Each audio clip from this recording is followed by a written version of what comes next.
two, two, 1, 2.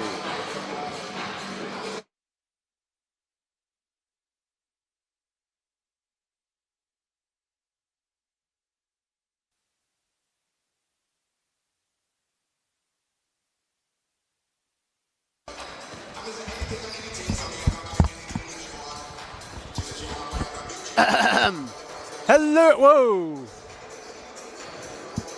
Hello, hello, hello. I'm here in Manchester. Roll. Hear me? Mark, can you hear me? Hello, yes, I can.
Is this a mic check?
if you'd have me.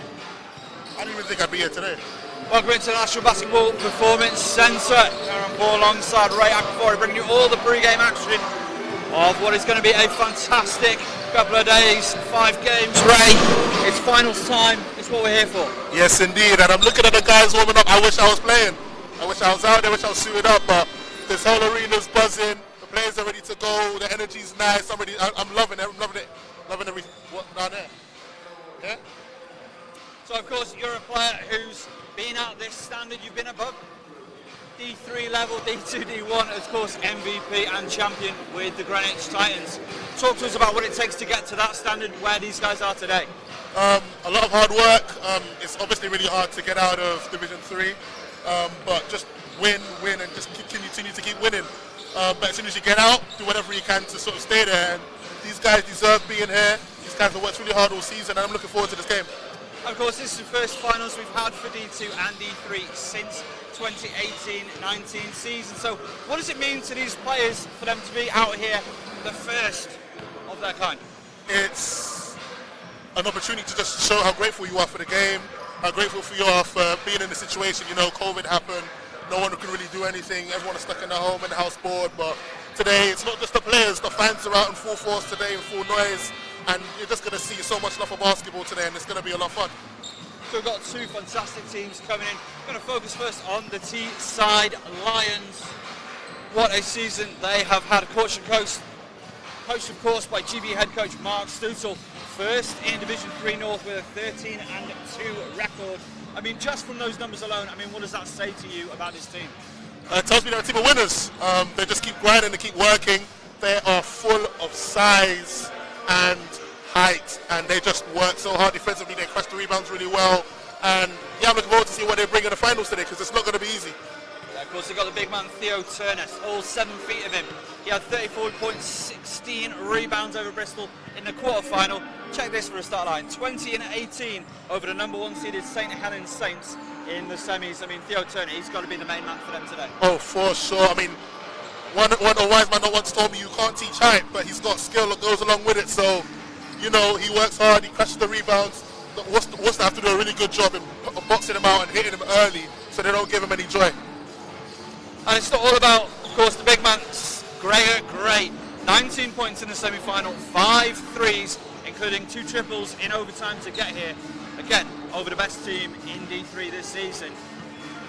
How important is it going to be to prevent him getting off? He is what you call a bona fide floor spacer. It's what he does. So Worcester have to do a really good job in stopping not just stopping the inside game, but making sure they don't get stretched out with the 3-ball as well. It's going to be really, really tough for them to do so.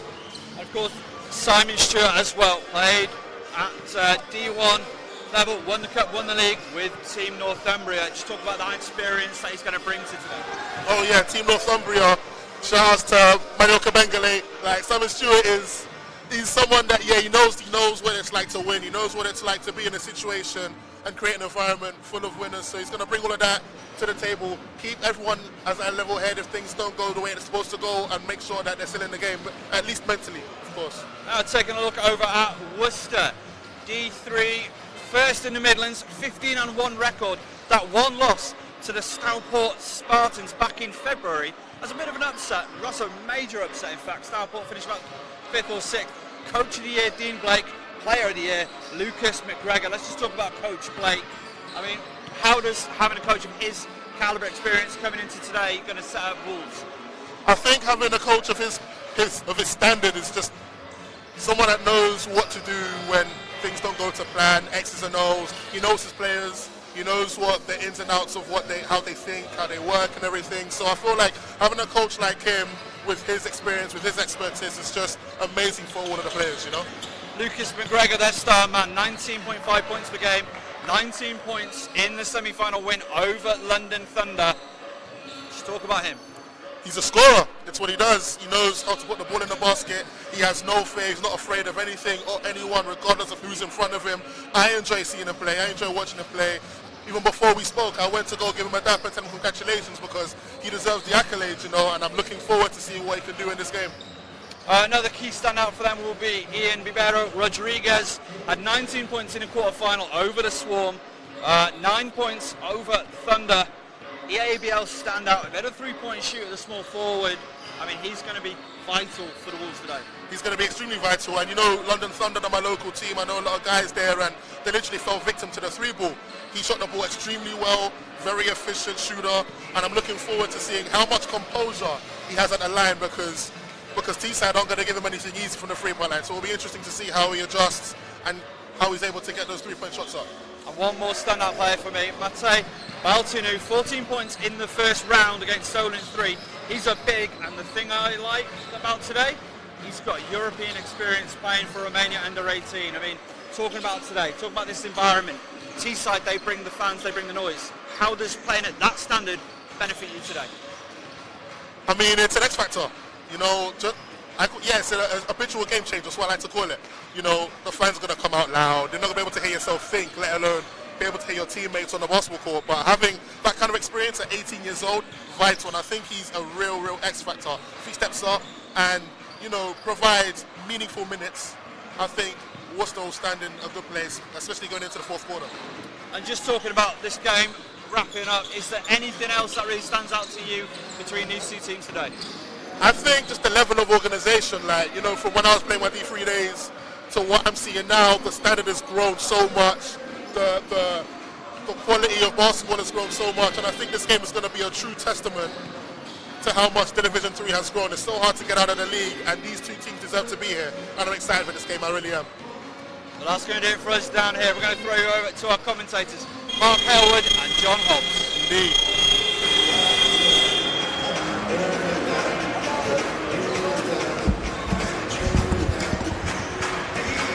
Thank you, Darren. So, 10 teams playing 5 games across 2 days here at the National Basketball Performance Centre in Manchester. It is NBL Playoff Finals weekend. John Hobbs alongside Mark Hailwood, who will be with me throughout today. And Mark, a fantastic occasion to mark what has been a fantastic season as we start the Division 3 final here between Teesside and Worcester. Yeah, I've got all the feels already. It's the atmosphere is great.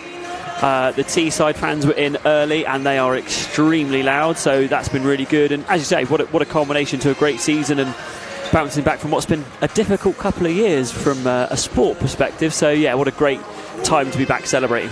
Absolutely, and that's something to touch on as well, because for the teams all playing today, they have not had an environment like this since the 2018-2019 season. Of course, for Division 3, Medellina's defeating the Solent Kestrels 2 in the Division 3 final. That was the last Division 3 men's final that was played until today. Of course, the Solent Kestrels 2 will be in action later on in our Division 2 final against the Manchester Magic. But for the teams all playing today, they've not played since then.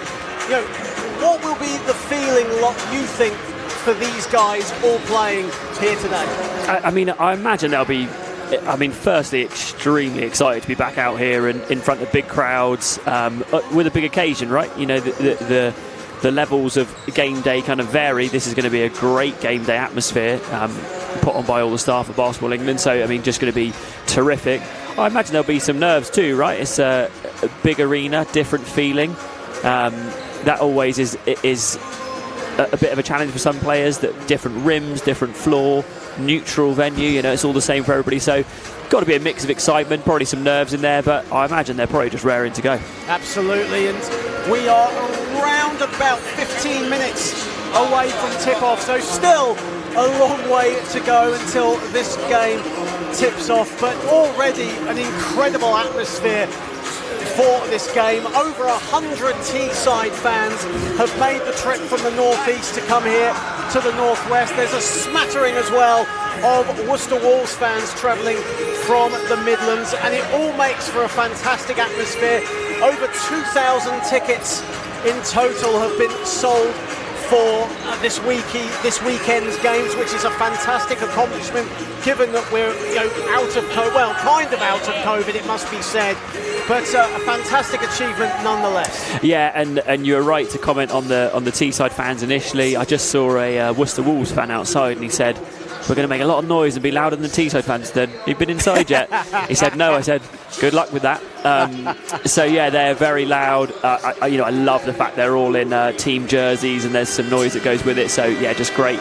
And as you say, yeah, plenty of people come in. I mean, 2,000 tickets over the weekend is just terrific, isn't Absolutely. it? And you can't really deny that feeling of like wanting to bounce back from kind of being stuck in for a couple of years. And as you say, we're kind of out of the restrictions somewhat, which is making us be able to put this kind of day on. I think we should steer clear of the COVID. We've got to make this a COVID-free show, but and focus on all the positive stuff. So, but you're absolutely right, John. Just what a spectacle. And I imagine, we've still got a good 14 minutes before tip. This is going to start filling up. There's plenty of people outside as well. So, yeah, imagine a good few hundred just for this game alone. Absolutely. And we talk about, we spoke earlier off camera about the award winners for Division 3. Two of them will be playing one will be playing in this game, the other is on the bench. Both of them from the Worcester Wolves. Lucas McGregor winning Player of the Year for the Div 3 Midlands. Dean Blake winning Coach of the Year. A fantastic achievement for those two, especially given that Worcester are trying to make their way back up the British basketball pyramid, of course dropping out of the British Basketball League due to the pandemic and financial restraints, but making their mark in Div 3 this year. Yeah, and I'm really, really pleased. Obviously, I don't see as much Division 3 action as I do Division 1. And I said to you off camera, I started making notes on number 23, and it turns out that's Lucas McGregor, and he's won Player of the Year. And I thought, oh, right, as you'll just hear the noise and see the Teesside fans in the background there. But yeah, Lucas McGregor, from kind of just eyeballing in the warm-ups, looks like a really interesting prospect. And to have a Player of the Year in the final is kind of what you want, right? You want you want the best players on the biggest stage. So that's been really good. And from the Teesside side of things, they've been pretty consistent all year. Beating St Helens in the semis, and St Helens kind of widely regarded as probably one of, if not the best team in Division 3. So kind of a big win for them in the semis. So they've got big man Theo Turner up front. A 7-footer in Division 3 is a bit of an interesting yet exciting prospect. There's probably not many of them, so yeah, there's going to be plenty of really, really good players on the floor. So to have Player of the Year and 7-footers, yeah, just can't wait. Absolutely, and we'll try and get some team sheets going for today's game. We'll start with the Teesside Lions, and as you mentioned, a big team, a lot of experience. Theo Turner, of course, one of the leaders in that team, but a lot of skill set throughout. They, of course, ended the 22-game unbeaten run of St Helens. But as you see there, some great names. Another name that stands out, Simon Stewart, who's had Division 1 experience himself. Yeah, I mean, Simon Stewart is an absolute vet of British basketball, and kind of 6'8". He's versatile and can still get it done. I mean, Kyle Alexander's in there too, a guard for them that gets them going. Gregor Gray, good from 3, so they've got plenty of guys that can do different things, and on paper, very, very strong lineup. And of course, head coach Mark Sturtle, who of course is the interim Great Britain men's coach, guided them into this year's Eurobasket, where they'll be playing in Milan, in the fashion capital of Italy. Now we'll go over to the Worcester Wolves, as we said, a team that have on the rebuild as they've come down from the BBL into Division 3. They won the Midlands Conference. A lot of great names in there. Lucas McGregor, obviously the MVP. Who else stands out for you?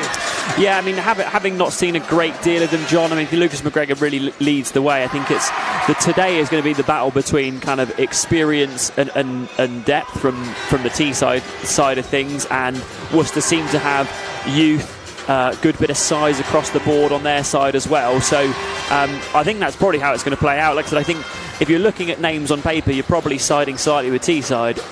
However, you've got the Player of the Year on the other side, and plenty of youth and energy to go with it. So really probably will be a bit of a classic battle of styles. Absolutely. And away from Lucas McGregor, Ian Vivero Rodriguez can put multiple points on the board, as well as Austin Payne. So, a lot of firepower in that Worcester Wolves team, as you can hear the Teesside Lions fans making themselves heard. There is one thing that we can tell you, is that Teesside Lions fans definitely outnumber the Worcester Wolves fans. There'll be a lot of noise from our right-hand side of the bleachers here today. But we go back to Teesside, and a team that you could say were underdogs going into their semi-final against an unbeaten St Helens Saints side. Mark Sturtle, of course, had a game plan. It came through in the end. They won in overtime. A lot of heart in this Teesside Lions team. Yeah, and I think that, I think they were down at the half as well, so they certainly struggled early enough. Stutwell obviously got them going in the second half, and one of the coaches that I kind of rate from a playing and coaching standpoint. So Mark Stutwell did a really good job, and I think what I kind of took from that one is they've clearly got another gear defensively. I mean, they were going against Connor Murtagh. Murtagh's averages 32 a game or something in that division. They hold him to 11 in the first, 21 overall. So they've clearly got another gear defensively, which will be interesting to see how the balance of the game goes. But if Worcester do start to show some dominance, I guess we know there's another place to go for them defensively. So Teesside will never be out of it. So if you've just joined us on the Basketball England YouTube channel, welcome our first game of 5 ahead of this weekend. It is NBL playoff finals weekend here at the National Basketball Performance Centre here in Manchester. John Hobbs, Mark Hailwood providing the commentary for the Division 3 men's final here today. And a quick shout out to our game day sponsors, or the sponsors for NBL finals weekend. Wilson, the official basketball supplier of Basketball England, SportServe, Dynamic, Sport England and Sure Shot.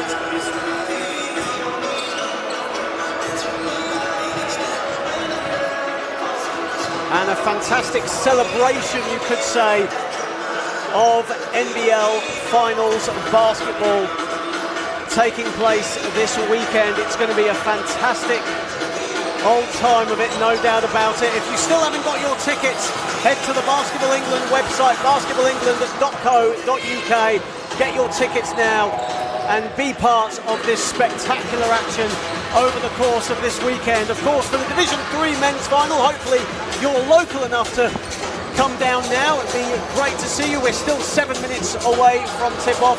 So much action, though, over the course of this weekend. It's going to be absolutely fantastic.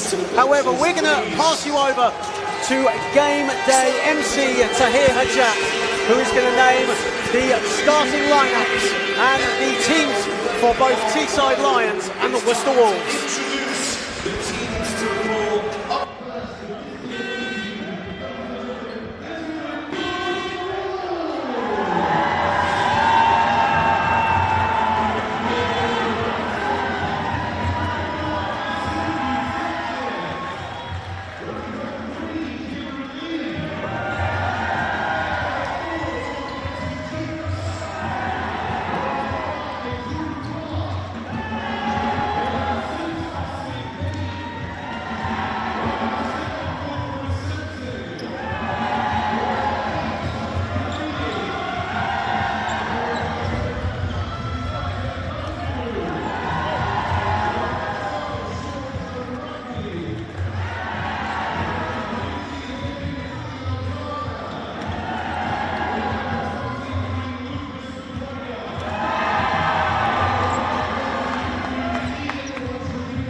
British basketball game, won many trophies and inspired so many people to play the sport of basketball. We'll be honouring her with 24 seconds round of applause with the 24-second class, ladies and gentlemen.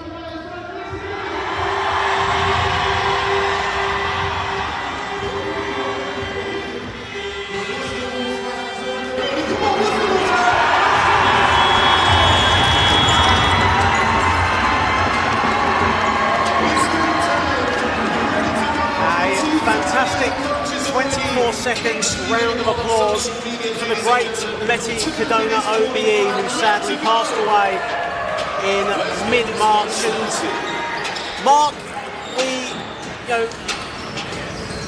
we've also spoke on off camera as well about what an influence Betty was to the British basketball community, especially the female side of things, setting up the Sheffield Hatters more than 60 years ago, and the success that they have had. So what is your fondest memory of Betty?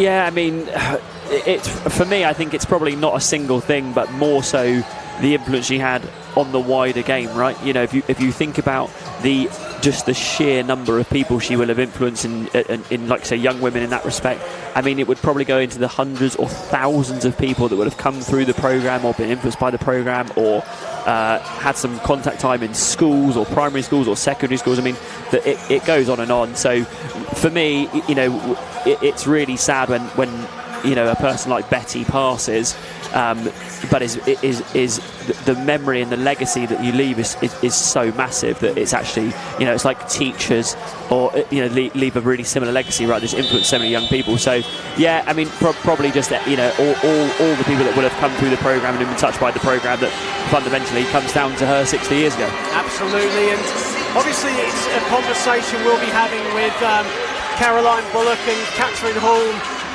later on this weekend as well, as we get a female perspective on the memory of Betty Cadona and what she left.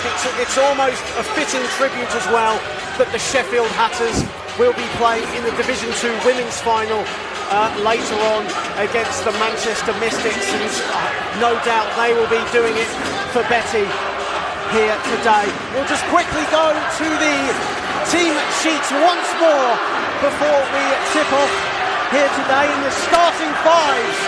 We'll start with Teeside, by the way, in the starting fives for Teeside: Carl Alexander, Jack Beresford, Ross Wilson, Jack Wilson and Theo Turner, pretty much as you would expect for Teeside. Yeah, absolutely. I mean, Carl Alexander and Theo Turner ones to watch for me at the minute, so be good to see how the big man sets himself out in the first couple of minutes, but looking back to that St Helens game, he can score in bundles.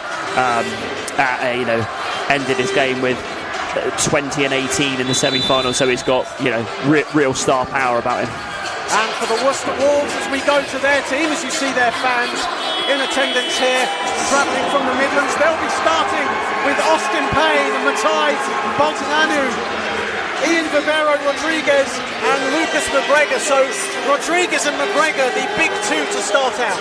Yeah, so both will play in that guard spot. McGregor probably a bit of a do it all. Vivero Rodriguez is a scoring guard, shooting guard, so I imagine he will put up plenty of shots early doors as well. So yeah, just to keep your eye out for those two, because I think they're going to be a pretty explosive backcourt. As you see the spectacle on your screen now, the National Basketball Performance Centre in Manchester, playing host to NBL Finals weekend. It's the Division 3 men's final between the Worcester Wolves and Teesside Lions. Teesside Lions in red, Worcester in navy blue. As we get started here in the northwest. I feel like my ears are going to need a break by about the first quarter, and this one is so loud. Absolutely, as said, a huge smattering of Worcester Wolves fans here, or excuse me, of Teesside Lions fans here in attendance. And first possession is a turnover for the Wolves, and here come the Lions with Beresford. Alexander. Beresford, an ex-Team Newcastle player, inside to Wilson off the glass. Really nice action there, bit of a cross screen from Theo Turner, frees up Beresford. Really nice opening play from Stoutel. Rackley. Here is McGregor, putting the moves on Wilson.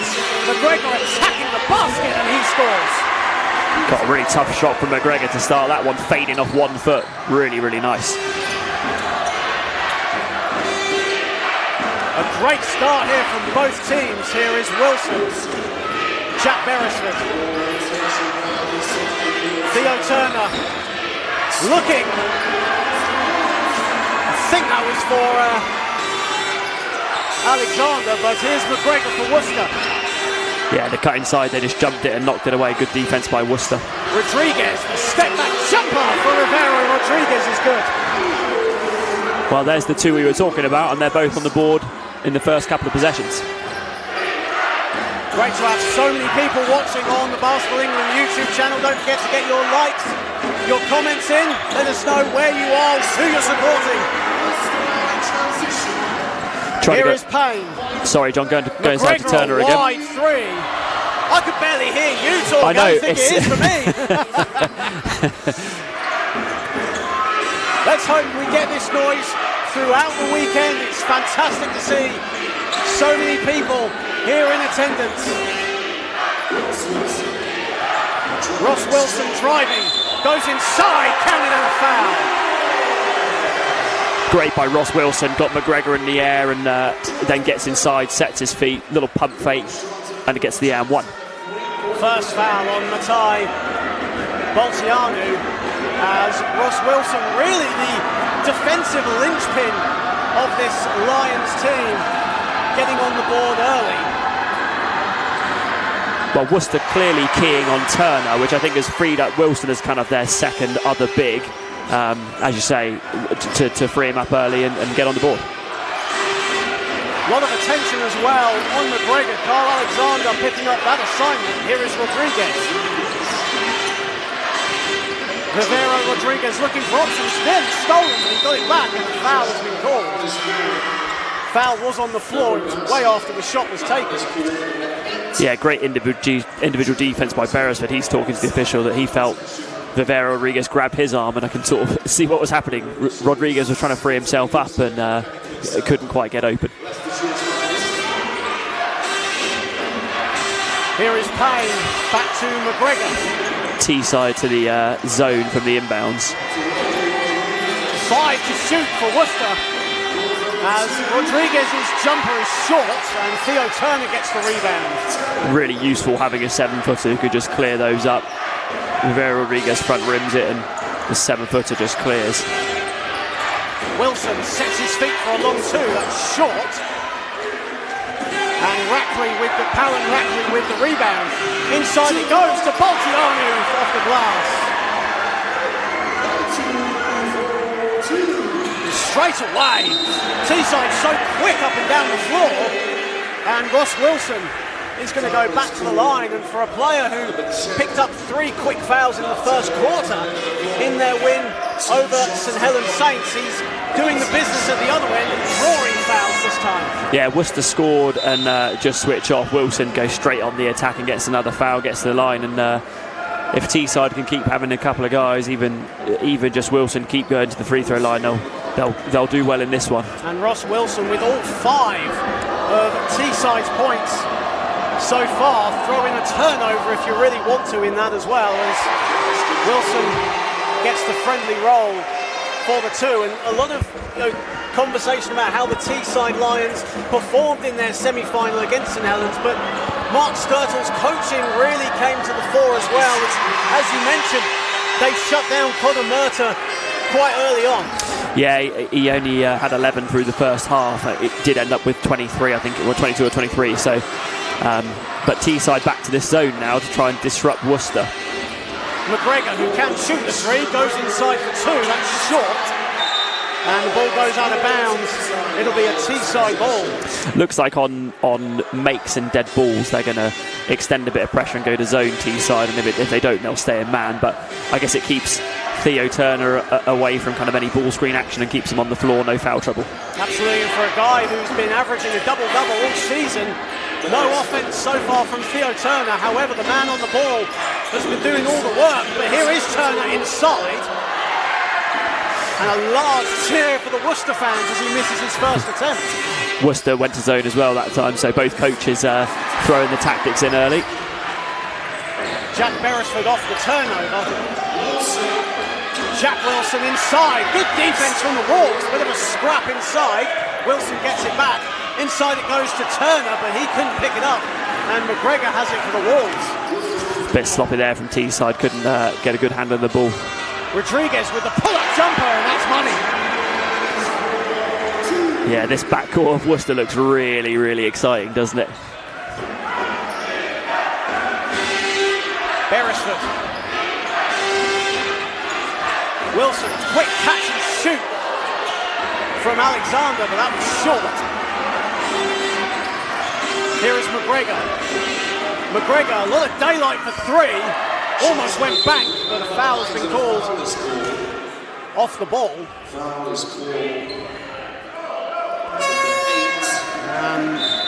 That's a foul on Tom Grayling. That's his first foul of the day, as Ian Vivero Rodriguez will take a seat and Wilfred Sankey comes in for the first time for Worcester.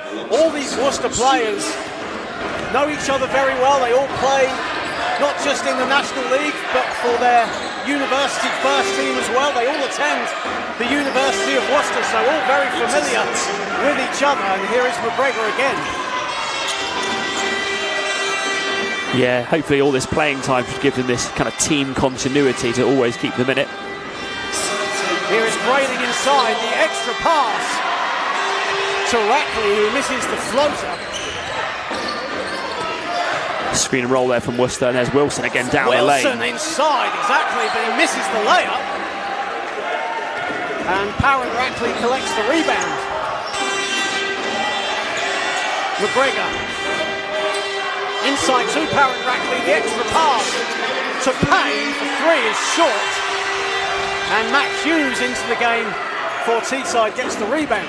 McGregor with a great look inside and the extra pass, but they can't make the three. Alexander to Simon Stewart inside. He's into the game for the first time, and a foul in the post as Parent Rackley a bit too handsy, you could say, with Simon Stewart, as Ian Vivero Rodriguez's short cameo on the bench. Yeah, I didn't think it'd be long. Out. Yeah, it didn't last long at all, and into the game for the first time, John Lenton Jinks, the number 4 for Worcester. Stewart with a really veteran move in the last one. He's been playing against Turner with his back to the basket. Stewart faces him up and draws the foul. Of course, Stewart and Mark Sturtle on that Team Northumbria team that won the NBL Division 1 title a couple of seasons ago, before, of course, Northumbria pulled out of the National League. Here is McGregor. Finds Rodriguez. Rodriguez double teamed. And the two-pointer there from Grayling was no good. Both teams, you feel, going cold from the field at the moment after a hot start. Yeah, both have gone back to the jump shot, and nobody's really made anything from distance yet, but back inside this time. Absolutely, Hughes attacking the hoop. Teesside's offense has been really solid. Hughes with the steal on the pass from Rodriguez, and Matt Hughes collects the loose change and gets the two. Yeah, clever play, just made it look like he was running back on defense. Quick turnaround, steal and score. McGregor on the turnaround, a high arcing shot, misses everything. And the Teesside Lions fans letting him know about it as well. Inside! And Matt Hughes with back-to-back baskets. And a timeout has been called. And Matt Hughes, a guy who, in his first season with Teesside, has really shown what he can do, especially off the bench for the Lions, really coming alive with 3 minutes and 4 seconds. And as a result, Lions now hold a 3-point lead. Timeout called by Dean Blake. Yeah, I think Matt Hughes is an ex-Solent junior, isn't Absolutely, he? yeah, he is. Former Itching College product. Yeah, and had a very good junior career, so it doesn't surprise me it's translating here. I think one thing I will say, I wonder if the Teesside Lions fans are playing a big factor, because it feels like quite a quick timeout. Down 11-8.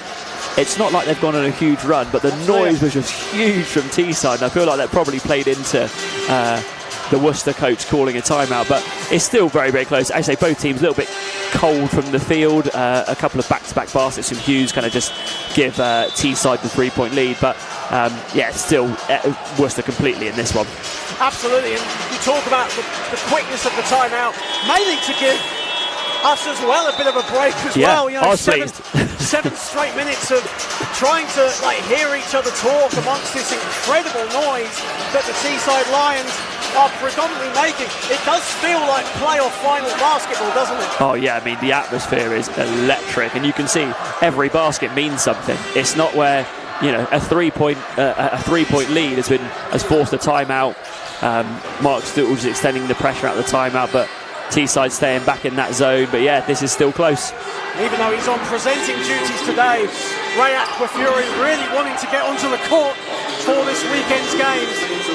As Vivero Rodriguez misses the two, he is really struggling from the field thus far. Just one field goal at the moment. Carl Alexander looking for options, and just travel there for Matt Hughes, just a little bit enthusiastic getting off his pivot foot. I think it'll be interesting for Worcester, right? We've made a big thing of the guards with Vivero Rodriguez and Lewis McGregor, but they're going to have to find some inside presence. I think if they keep shooting the ball from distance, I think you're going to find that that will favour Teesside. They need to find a way to get inside. Absolutely, Teesside, without question, one of the tallest teams, not just in Division 3, but in NBL period. They've no doubt got the height advantage here today. Of course, so Worcester very guard heavy. Here is McGregor. Linton Jinch's three is no good, and Matt Hughes collects the loose ball. Lucas McGregor picking him up full court. The foul's been called on McGregor. That's his first foul of the afternoon. I feel like probably a slight bit of frustration there from McGregor, wanted to pick up Hughes full court, but there was contact and good call by the officials. Very important as well, you have to say, from a player standpoint, not to play the occasion, play the game. Easy to get a little bit enthusiastic, especially going at full court. Yeah, I mean with this noise as well, like I said, it's very easy to feel like every basket is going to make or break this game. It won't. Not this early anyway, so it's down to Worcester to keep cool heads and find a way to beat this Teesside zone that is doing a good job so far. Great to have everyone on board on the Basketball England YouTube channel. Great to see so many comments as well. Lucas McGregor, 4 to shoot. Three-pointer is no good there from Santley. And Teesside again, collect the loose ball. Here is Alexander. Stewart goes glass and a foul. What a sequence from the Teesside Lions. The block at one end and the score at the other. Yeah, I mean this is the same thing for Worcester though. Another three, another miss. Theo Hughes with a huge block that gets them out in transition, and then it's Carl Alexander just controlling things, gets it to Stewart, who goes to the left off the glass. And a first foul. Well, actually, no, that's been taken away now. Either way, 1:37 remaining. And already as well, Worcester in team fouls with 1:37 of the first remaining. Teesside with only one team foul as well, but they lead 15-8. Yeah, I think this zone's really protected them from foul trouble, and it's while Worcester can't shoot themselves out of it, I think they'll stay in the zone. Sergei Sanchez into the game for the first time. Here he is on the ball. Very quick guard. Rodriguez, pull-up jumper, misses everything. Good hustle there from Lenchik Jinks, and Worcester collect it again. 1 second on the shot clock and a turnover. Teesside's defense really coming to the fore in the latter stages of this first period. Yeah, another long shot, another miss. Teesside on offense again. Turner. This pass deflected out of bounds. In fact, no, it's not. It's going to be a Worcester possession. Superb catch by the man in the third row. Great hands. So far, though, Theo Turner, even though he's not been needed on offense, Lions leading by 7, but Theo Turner just 0 for 1 from the field right now. No points on the board for him. Xanthi inside to Rodriguez, or outside to Rodriguez. Xanthi gets it back, puts up a 3, and gets it to go off the glass. I think the prayers were answered on that one. That was as lucky as it's going to get, but they needed a bucket. The bank of the NBPC open on a Saturday afternoon. Sure Here is. Stewart on the spin. And Simon Stewart is going to go back to the line for 2. I think for Worcester it's fairly interesting. Sorry that I'm going to the other end of the floor because they've just got a basket, but it's they're running decent enough offense. They're trying to screen and roll the top guys in the zone, but all they've managed to do is get the ball to corners in the perimeter. There's not been a real touch in the short corner. There's been no touches in the high post, and I think they're going to have to get those touches because you need Theo Turner to come away from the rim a little bit, but he's never going to come away from the rim if they keep the ball on the perimeter. Jack Wilson comes back into the game for the Lions. Turner will take a seat. And Jack Wilson, a former England junior international, now honing his skills with the Lions as Stewart misses them both. The steal by Rodriguez, and Worcester come away. Sanchez short with his 2, Stewart gets the rebound. Final seconds of this first quarter here in Manchester. Hughes gets it to go on the buzzer. Huge shot from Matt Hughes. And a great end to the first quarter for the Teesside Lions. They lead 17-11 over the Worcester Wolves. Yeah, Matt Hughes, huge shot at the end there, toe on the line, quarters of 2, and it was the right decision.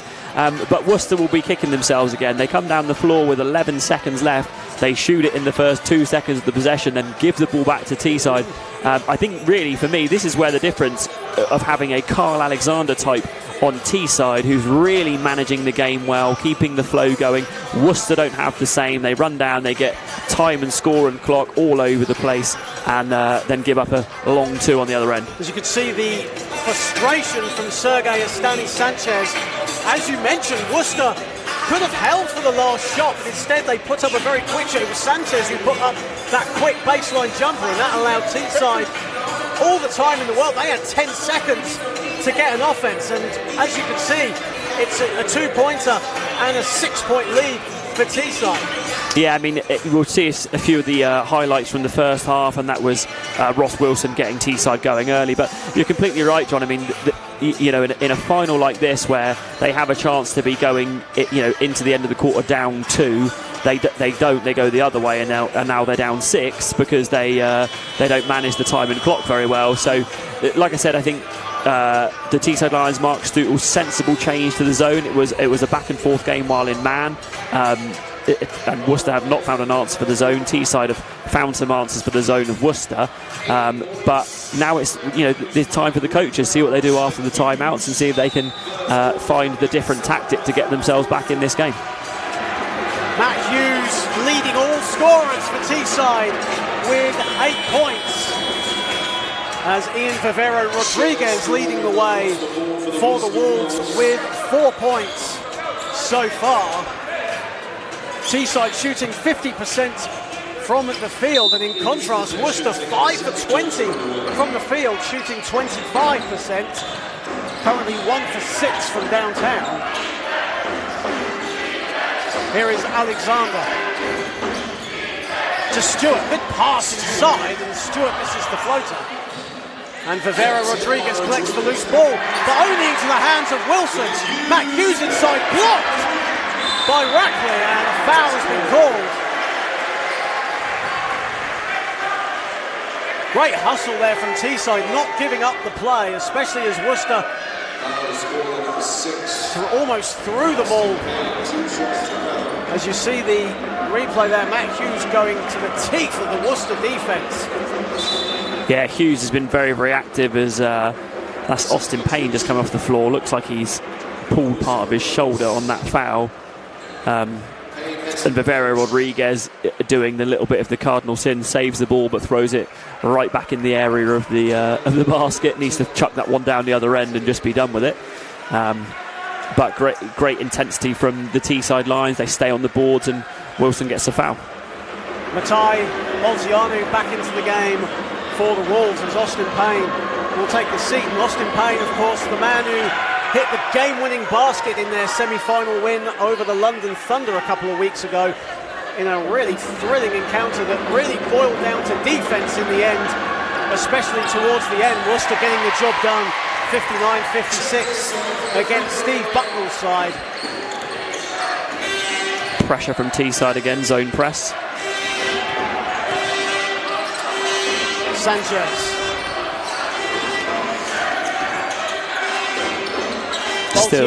Still nothing high post, still perimeter stuff. This is where I think they're going to keep struggling. Xanthi, 2 on the shot clock. They've got to put up something. They do, just as the buzzer goes, and Boltiano with the inside shot. They finally got the ball to go Now, inside. I don't want to say I'm on it already, John, in the first game, but paint, touch and layup. That's what they needed. Stewart.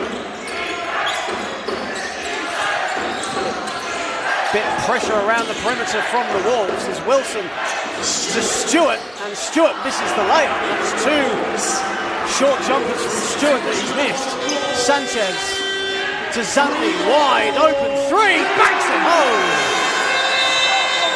And now Worcester showing some fight as a timeout has been called, a good timeout called by Mark Sturtle as he tries to stem them leading. Yeah, Wilfred Xanthi's got VIP banking hours apparently, because he's banked 2 of them now, and they've both gone down from 3, so fair play for that one. Yeah, Mark Sturtle trying to probably taking the time out just to maintain his lead here, doesn't want to let the kind of momentum swing too much. You see there's a bit of a difference though from Worcester. Like I said, the possession before, they get a paint touch and a little dump off for a layup. This time they go quicker in transition. Teesside can't get set, and those are the types of changes they needed to make to get themselves back in this game. So good coaching from Dean Blake. Absolutely. And as we take a time out, just to quickly give a quick overview of today's games. Of course, the Division 3 final taking place right now. Following on from this game, it's the Division 2 women's final between the Manchester Mystics and the Sheffield Hatters. And then following on from that at 6 o'clock, it is the Manchester Magic against Solent Kestrels 2. So join us on the Basketball England YouTube channel for those games as we bring it close to the lower division playoff finals in what so far has been an exhilarating day, and we're only 2 quarters in. Yeah, I mean, this is what's great about this kind of level too. If you do the eye test, you wouldn't know if you were watching Division 1, 2, 3. It's just 2 really good teams going at it with great fan bases. So yeah, we can't complain. What a treat for the first game of the day. Absolutely. Teesside Lions averaging reportedly around 400 to 500 fans for all their home games. They had 700 for one of their home games. I believe that was against Tees Valley, their Northeast Middlesbrough rivals. And Worcester, of course, playing out at the University of Worcester Arena, getting around 200 to 300 a game. Great adverts for Division 3 as Wilson travels with it. Yeah, better defence this time from Worcester. They guard the actions of Teesside much better, and as the officials over there having a little polite word with Mark Stootle. He was frustrated on that one again, but he did the classic, I'll walk to the other end and see if no one sees me. Mark Sturtle, of course, leading Great Britain to this summer's Eurobasket in Italy, that's where the group stages will be played at the Midlothian Forum in the summer. And what a great job Mark Sturton has done with the Great Britain setup in the absence of head coach Nate Rankin. As an interim head coach, he's done a fantastic job. Yeah, and I'll join that bandwagon and start the arguments off online of the interim tag. Are we going to remove it or are we going to keep it? But yeah, no, position aside, he's done a fantastic job with the men's team. Zanti loses the ball, picks it back up again. Rodriguez, 5 to shoot. Great defense from Carl Alexander. Rodriguez finds a bit of room and scores. That's great offense from Ian Vivera Rodriguez. That's a tough turnaround, isn't it? One of the main offensive protagonists is Ian Vivera Rodriguez, now on 6 points. As Wilson misses his short jumper, inside, Theo Turner picks up the pieces. It's the advantage of having a 7-footer down there, and worth noting here, John, that Worcester have got themselves back in this without Lucas McGregor on the floor. Absolutely. Teesside still lead by 2 on that score from Theo Turner. Rodriguez off the back iron with his long 2. It comes to Xanthi, and Worcester will reset. Sanchez outside to Rodriguez.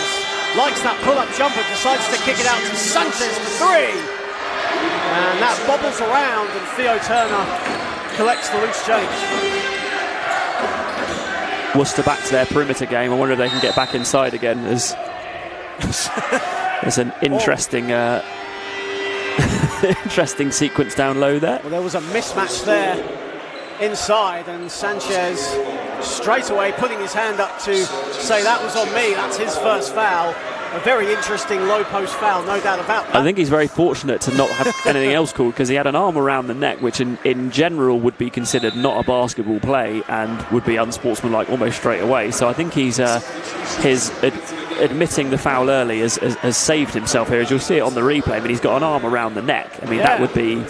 Yeah, that... And he kept it, and it's still there. Yeah, he still had it there when the whistle was called as well.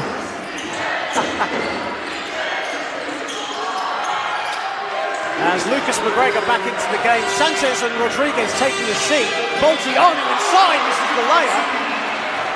Better from Worcester though in transition, that was better. Inside the other end, a nice up and under there, but no good from Turner. Good sequence from both teams, just lacking the final product. Yeah, pace picking up a little bit here, and be interested to see who will win this one. McGregor. Ali Luzana into the game for the first time as well for the Wolves, and Sanders puts up a corner 3, and Theo Turner collects the rebound. It's a very scrappy sequence this from both teams as we enter the halfway point of the second quarter. Wilson gets it to go. Tough shot, nice high post flash though, got him open, and Wilson knocks it down. McGregor. McGregor still to get going really in this game. And a foul as Parent Rackley goes inside, and he's going to go to the line for the extra 1. Good pass from Lucas McGregor, who's become more of a facilitator than a scorer so far. Only has 2 points so far. I was about to say he's just turned facilitator, and Teesside going back to man, and I guess McGregor fancied his chances against Ross Wilson. Wilson did a really good job defensively, which is why I had to dish it off. But yeah, that's Parent Rackley who gets the foul and 1, and see if he can convert the free throw.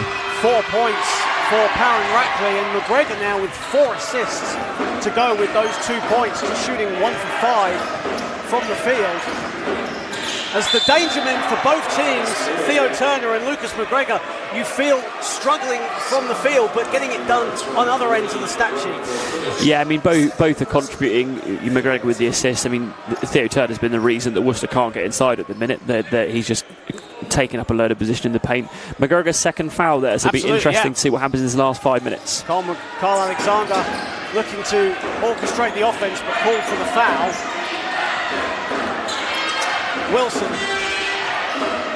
finds Gregor Gray for 3. That misses everything, but on the follow was Beresford. Beresford on the follow, stayed with the plate. Gregor Gray has only played 6 minutes so far of this game, had 19 points and 5 3-pointers in their semi-final win against St Helens a couple of weeks ago. Here is Xanthi. Xanthi, the Euro step inside, had it stripped, but he's hobbling on the floor. Here is Wilson having a little bit of daylight and flushes it home. But at the other end, Wilfred Xanthi really holding his ankle there, really struggled as he went for the Euro step. And straight away the players going to Xanthi's aid, but what a play at the other end from Teesside, resulting in the dunk. Yeah, Xanthi, I'm not sure if he stood on a foot or whether just lost his balance and turned over the ankle. And then Ross Wilson, it's actually quite interesting. I think the 4, Ross Wilson at the 4, that Worcester don't have a good matchup for him at 4. They've really got 2 undersized 5s, and Wilson's quicker than them, so he's always going to go off the dribble when he can, because I think facing Ross Wilson one-on-one is not going to be a good tactic for Worcester. And that score from Wilson, and now the Lions lead by 6. Rodriguez off the glass is no good from Boltianu, and Teeside come up with it. Here is Alexander. Trying to go inside early, and they do. So Turner muscling his way inside, and Theo Turner will go to the foul line. Only has 2 points, but has picked up 5 rebounds so far, and a guy who's been averaging some almost computer game numbers, especially in the playoffs. Video game numbers? God, you're so down with the kids, John. Amazing. Yeah, I mean, they're going to have a tough time, aren't they, with Boltono and Parron Rackley, who are probably giving up 4, 5, 6 inches on Turner. I mean, it's, and they're undersized as well. They're not big bodies, so I think any time he gets a low post catch, it's going to be very, very tough for Worcester to guard. And there's Wilson again. Big Wilson with the rebound. Gregor Gray inside. A foul has been called as Theo Turner just a bit too aggressive, backing down Ian Vivero Rodriguez. That was a mismatch as well. I can see the look on Stootle's face, and I always say it week in, week out. We don't get a view of refereeing 7-footers very often, so it's always quite a difficult thing for referees to do when you never see a 7-footer, and then you have to go to ref one who's going to play 30 minutes. Wilson stole it off McGregor, and away at the races go Teesside again. Gregor Gray almost went out of bounds, so he'll have to reset. Wilson inside to Beresford, looking for options, finds it in Wilson for 2, and that thought about it but rolled out.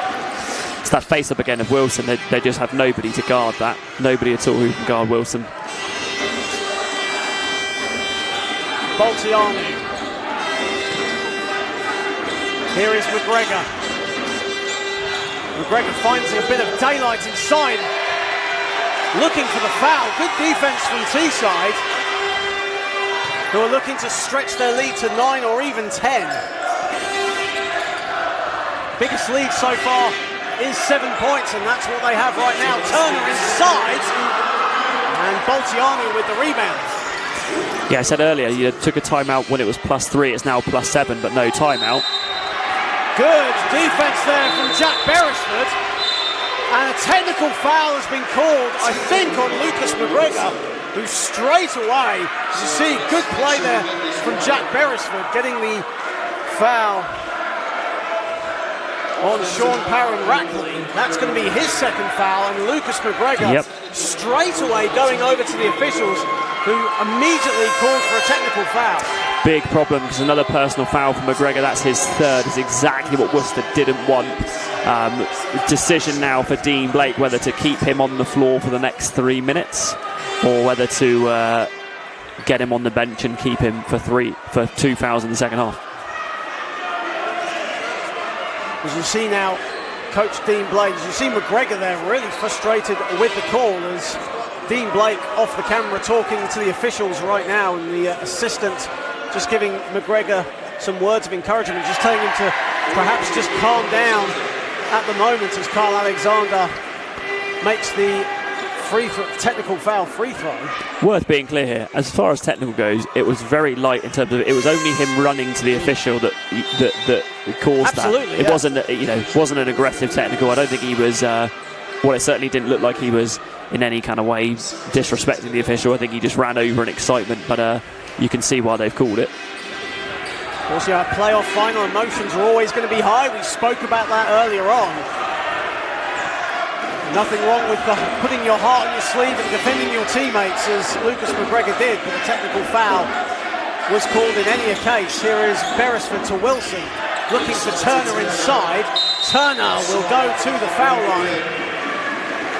And Worcester's defence has really been smothering on Theo Turner, but Turner finding ways to get inside, and he's going back to the foul line. The way they're set up, it's too late. That's the great thing about what Teesside have done and what Worcester haven't. So if you, in that sequence there, Ross Wilson stays in the high post. They have to guard Wilson. Then they leave to go and guard one of the perimeter guys. It's Astani Sanchez who goes.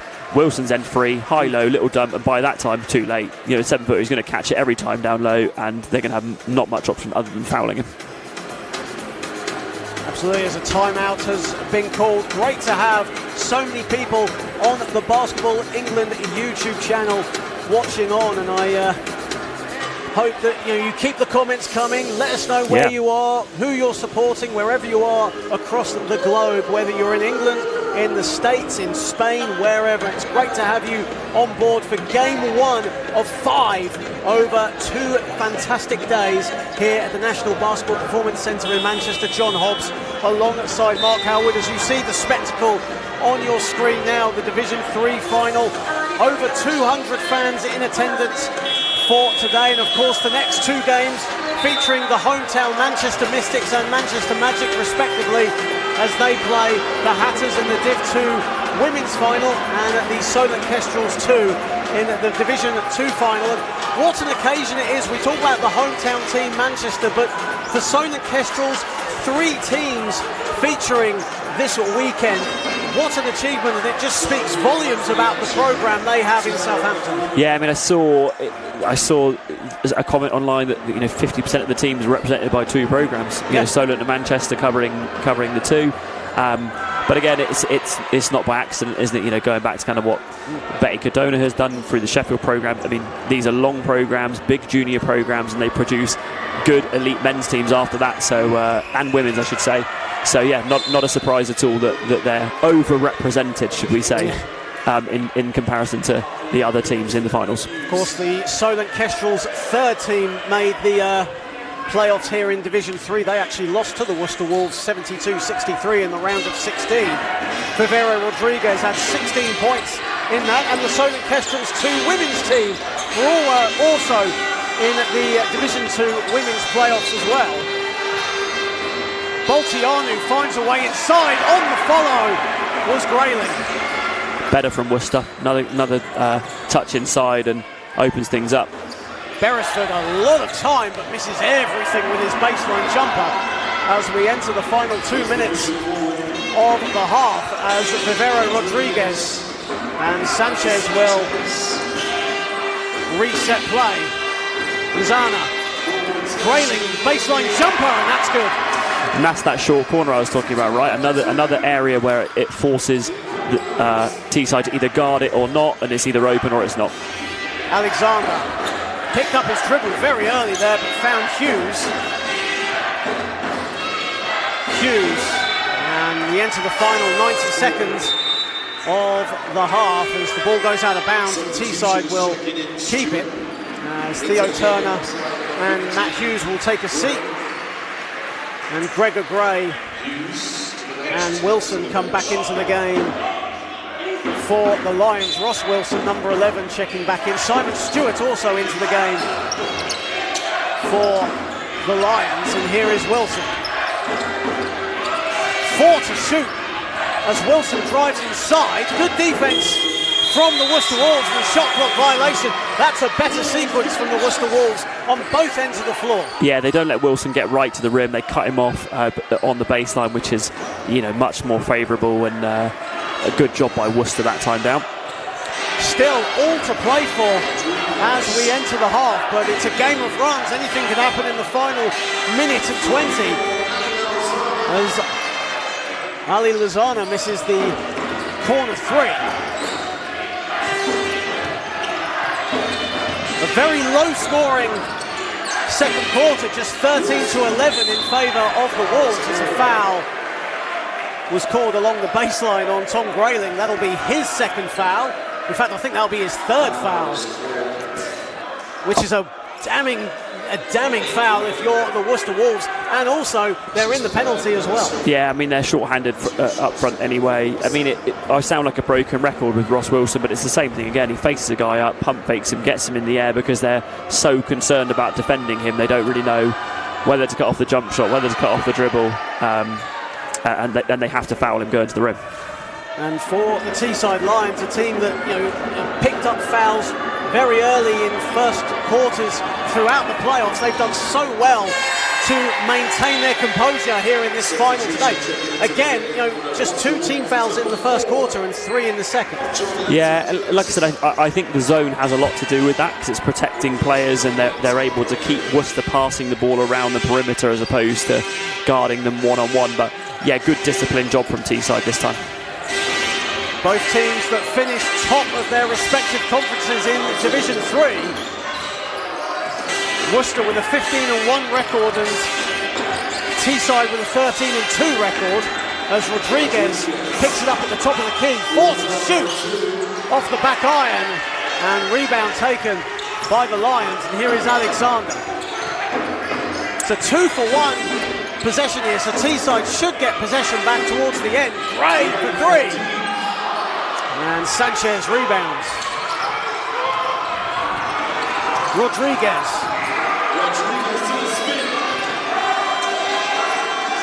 Rodriguez gets it back. Step back 2 for Favero Rodriguez.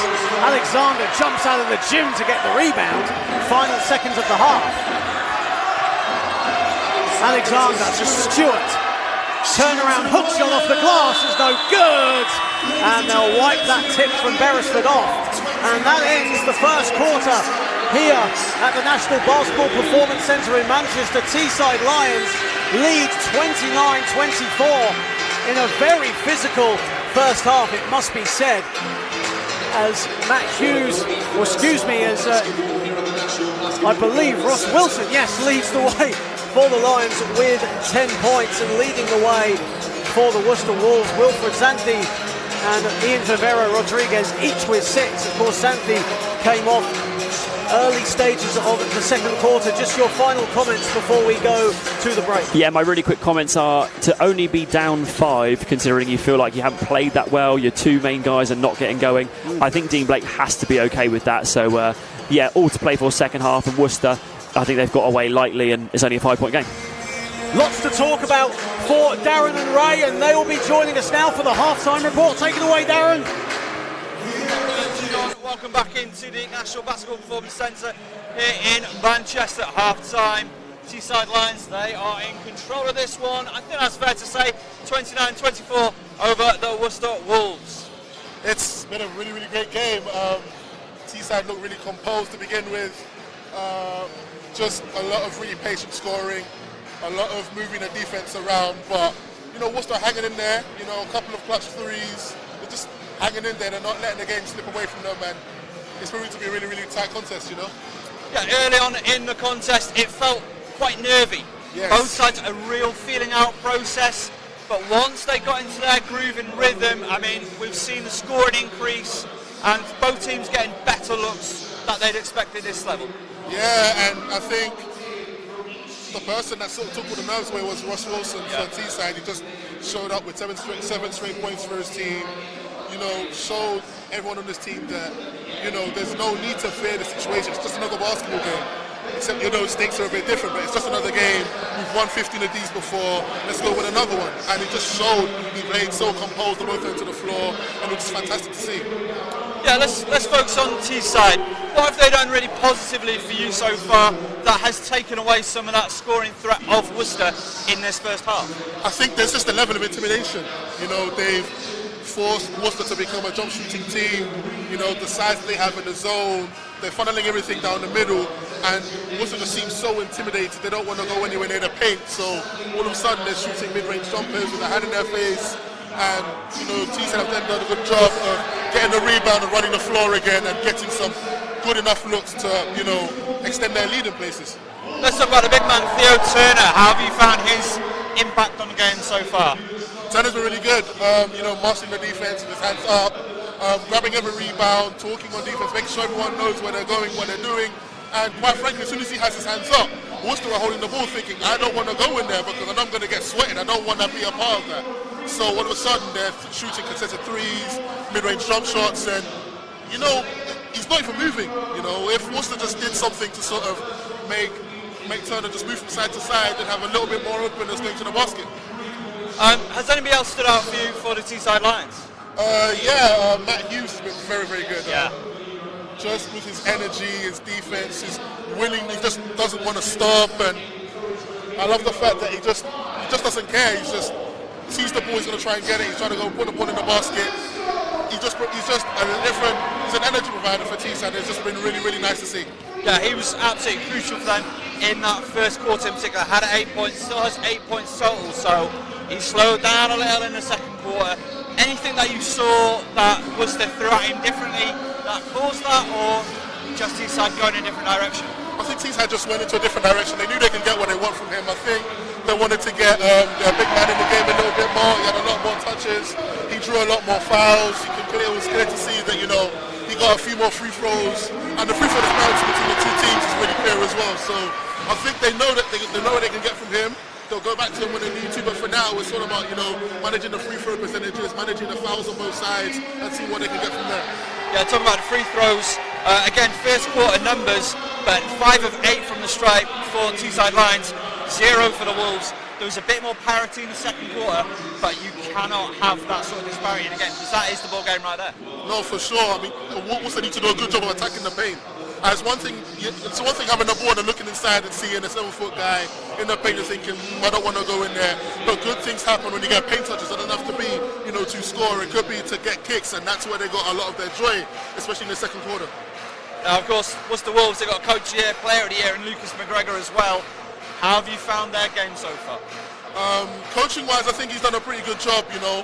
He's done a good job in ensuring that, you know, at the start there were a lot of panicky, there was a lot of nerves, there was a lot of, you know, tightness in the game, but I think the coaching has done a good job of telling them, you know, to slow down, relax. Their offenses have been drawn out more, they've been a lot longer, the ball's moved a little bit more, and Sant has come up with 2 really big, he needs to call it from bank, but really big 3-point shots. And it's just, you know, the difference in floor spacing just helps so much. Yeah, absolutely. I mean, we didn't see Teesside have to move.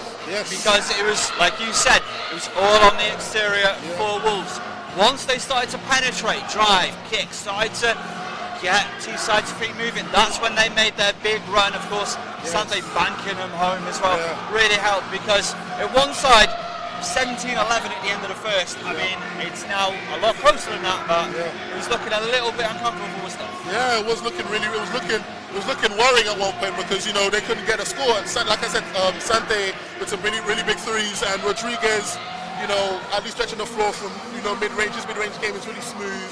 He's hitting enough jumpers to the point where the defense have to do something about it, have to contest and try to close that out. But I think that if Worcester sort of do a little bit more attacking and penetration and moving the ball more, just to get the defense to move, especially with the 7-foot man in the paint, I think they'll get a lot more joy. But right now, there's no movement defensively from Teesside, and I think they need to do a better job of it.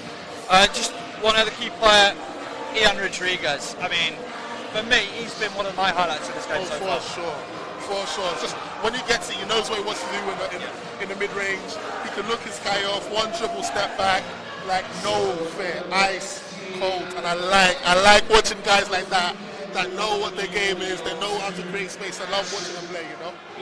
Well, we've already made mention of it. We've got a lot of award winners in the D3 National League so far this year.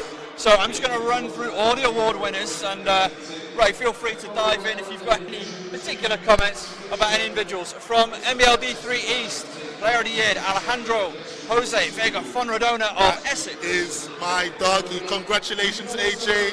The Bushman is proud of you. Essex Rebels are proud of you. And I can't wait to see what you do in the next day, in the next step. You know, I'm rooting for you. I'm happy you won the award. Not just me being biased, but it is what it is. Coach of the Year goes to Matt Harbour of Anglia Ruskin University. I mean, what he's done with that program has been absolutely fantastic. It's well deserved, well coached. That like D3 East was really tough, and to see what he's done with ARU has been fantastic. So congratulations to him. Moving over to D3 London, Player of the Year, Joe Buchanan of the London Lions. Really good player. Really good scorer, and it's nice. It's really good on both sides of the floor. So it's really nice to see that he's been rewarded with Player of the Year as well. And Steve Bucknell of the London Thunder. That's my local. And Steve Bucknell of the London Thunder. That's my local club as well. I mean, I thought shouts to Steve Bucknell, shouts to Lewis, shouts to London Thunder. I'm happy that their performance this season's been rewarded by Coach of the Year as well. Heading over to the Midlands, Player of the Year, of course, Lucas McGregor playing in this game. You get to watch him, enjoy him for the final time this regular season. And Dean Blake, also of Worcester. Yes, again, well-deserved Dean Blake with the guys that he has. He's still got some work to do in this game, but I think, he's a really good coach, so we'll see what happens with him. Up in D3 North, it was an all-Sheffield affair. Hamza Ibrahim for Player of the Year, and of course Peter Scantlebury, Coach of the Year. Yes, indeed, the Sheffield guys stepped up they stepped up a lot this year. Peter Scantlebury, I haven't seen his face since I was 11 years old, so, for me to continue to see him, being a great coach and passing on his knowledge to the next generation is fantastic to see, so congratulations to them. In the D3 Northwest, Player of the Year, Connor Murtagh of the St Helens Saints, and their head coach, Dom O'Neill. The Saints were the #1 ranked seed in the country for good reason. For very good reasons. Congratulations to St Helens. They deserve both accolades. I can't wait to see what they do in D2 if they go up. London Elite from NBL D3 South, Harriet Dixon. Yes, shouts to Kareek. Shouts to Kareek Dixon. I've been seeing him grow over the year in the local league, and seeing some of his games, and you ask me for advice every time I see him. So congratulations to Kareek. Congratulations to London Elite. Congratulations to Coach Sam Stiller as well. They tried to get me to play for them over the summer, but I'm sorry I couldn't do it. But it's just nice to see growth and a lot of the younger guys do their things. And shouts to Kareek, man. Can't wait to see what you do. They've had a great season, come up with some big wins. And final one, NBL D3 Southwest Player of the Year, Chris Taylor of Bristol. Yes. Ginge DJ knows a lot about Chris Taylor. Tells you a lot about him. Congratulations, Chris Taylor. And Antonio Wilburn, Coach of the Year from Swindon. Very well deserved. And congratulations to all the winners this year. It's fantastic. I can't wait to see what all of you do next season. Hopefully we see some of you guys in D2.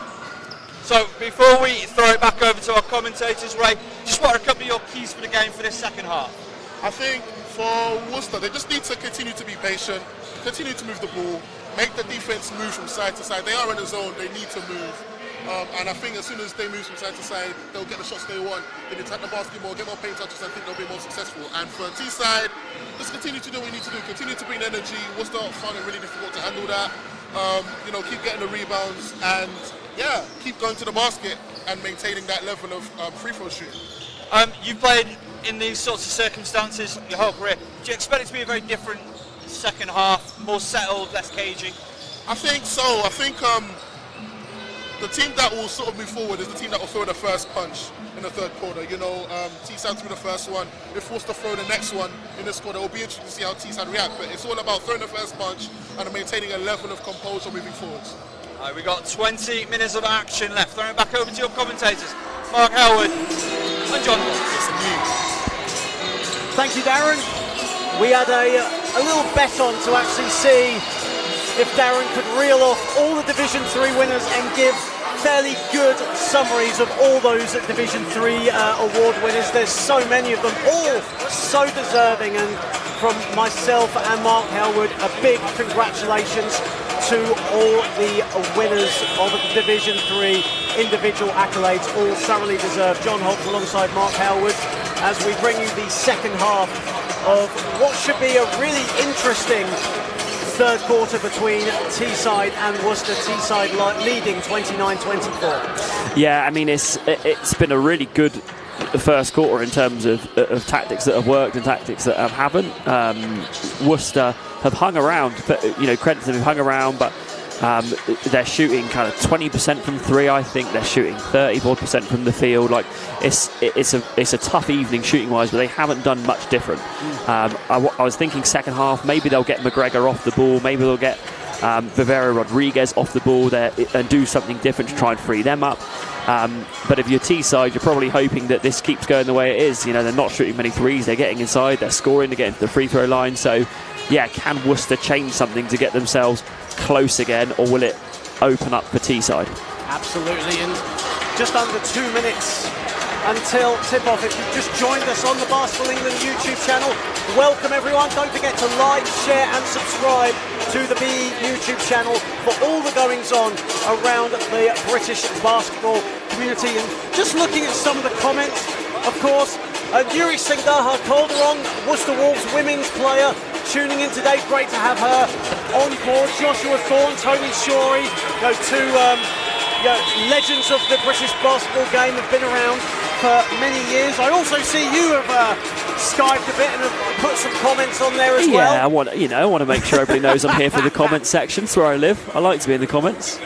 And a big shout out to Gemma Finney-Moore watching back in Worcester with Gemma, Nathan, Ruben, Joel and Thomas. Great to have you guys on board as well as we enter the final minute as the third quarter is about to begin. Of course, keep with us throughout the day because at 3:30 we'll be streaming the Division 2 women's final between the Manchester Mystics and the Sheffield Hatters.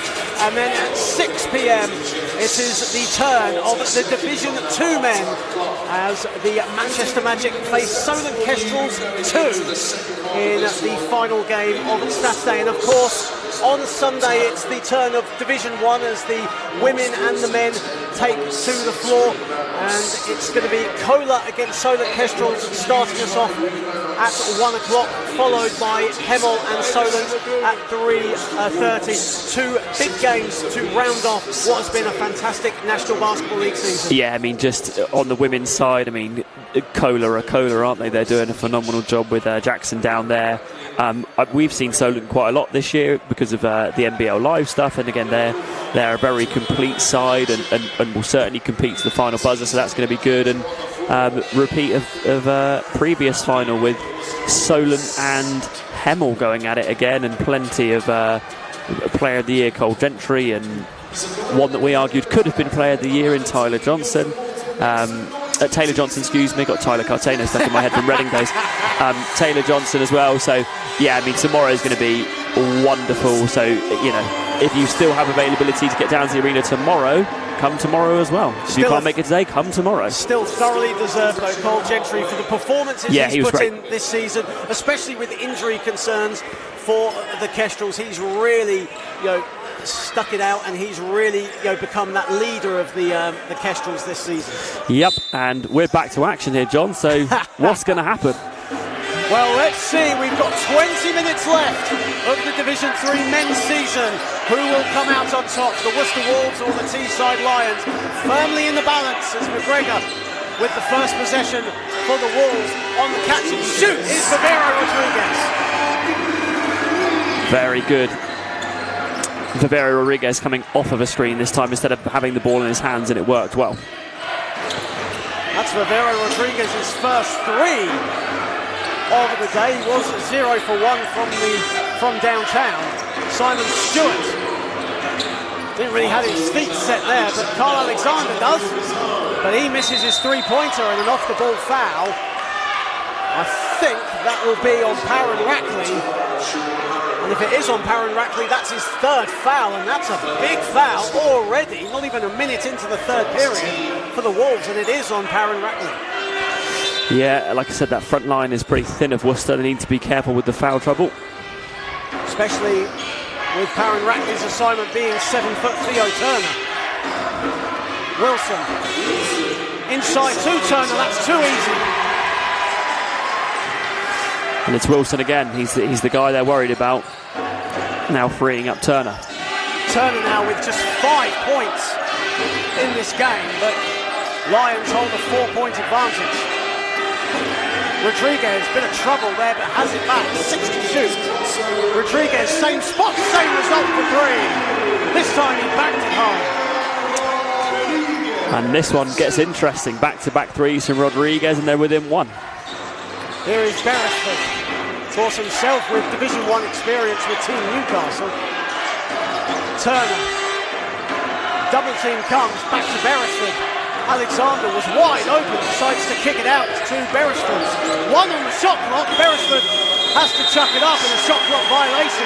Good defense from the Worcester Wolves, and you've got Lucas McGregor acting as cheerleader, getting the Worcester fans involved. Yeah, the fans are behind them, and Worcester have come out with great energy, got themselves back into it in the first 2 minutes. So let's see what they can do on offense. Gap is 1, 31-30. Zantley for 3. And that's long. Turner with the rebound. That would have put Worcester up by 2 if he made that. Early stages of the third period. Alexander. Turner. Drives inside. Another block. And again blocked. This time Parron Rackley with the rejection. Great defense from the Wolves. Boltianu with the first block. McGregor going inside. Boltianu has it back. Swarm of Teesside Lion defenders, and they come up with it. Beresford. Wilson drives inside. He's fouled. Foul. Basket will not count. The foul is on the floor. That will be on Wilfred Zantley. That's his first foul. Yeah, really good foul actually from Zantley. Fouls him on the dribble before Wilson picks it up. So smart foul. This has been back and forth in the first 2.5 minutes, hasn't it? It's got energy straight up again, and it's really, again, Worcester, it's tactically, can they find an answer to this? The energy's fine. I think if they get out in transition, they might get a few more points, but I still think Teesside will feel comfortable until Worcester find an answer on the offensive end. And Gregor Gray back into the game for Theo Turner. Gray with no points to his name, 0 for 3 from downtown is all he has to offer at the moment. Here is Beresford. Finds Wilson, long 2. And Parron Rackley rebounds. McGregor on the ball, just 2 points for the reigning Midlands MVP. Zantley. Good defense there from Beresford, but McGregor keeps his dribble alive. McGregor driving inside, gets his own rebound, and Beresford comes up with a loose ball. Alexander. Beresford, wide open 3. That misses everything. Ball needs to move a bit for Worcester here. It's getting stuck with McGregor at the minute. Needs to move a bit. Boltianu off the glass and a foul, and the Worcester Wolves take the lead. The former one-time Romania junior putting the Wolves in the lead with 6:30 remaining in the third period. Yeah, Boltano going left and finishes off the glass is a really good finish, and Worcester, all credit to them, got themselves right back in it. Misses the free throw though. That's a first foul on Carl Alexander.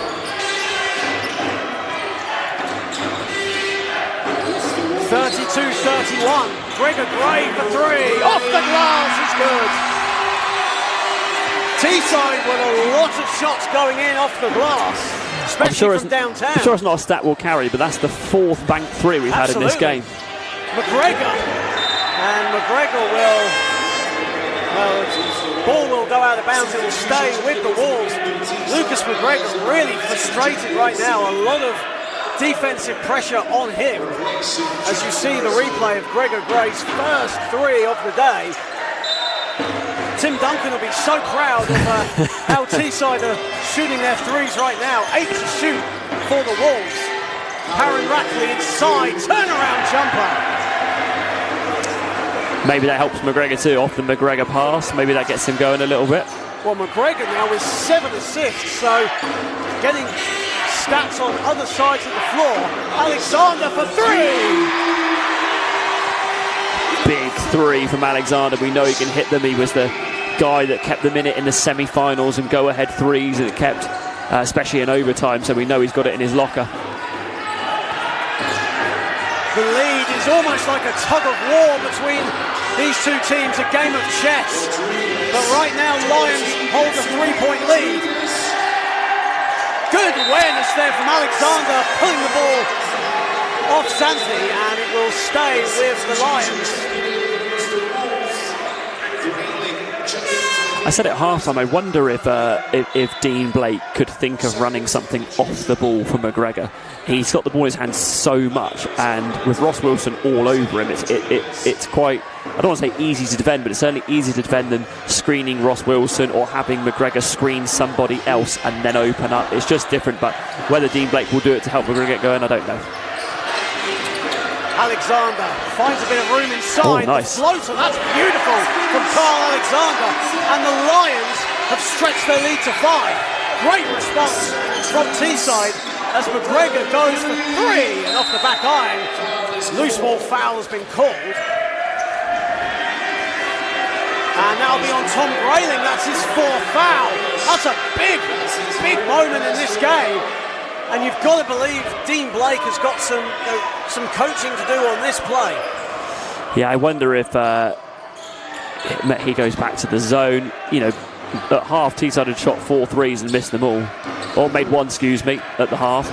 So whether he goes away from it, I don't know. Wilson and Grayling with the rebound. McGregor. Inside to Baltiano. That's a flop.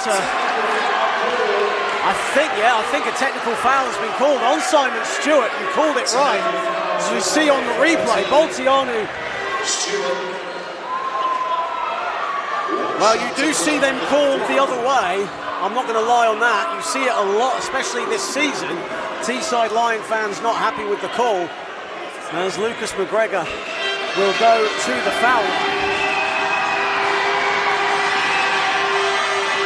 Good for McGregor to see the ball go in.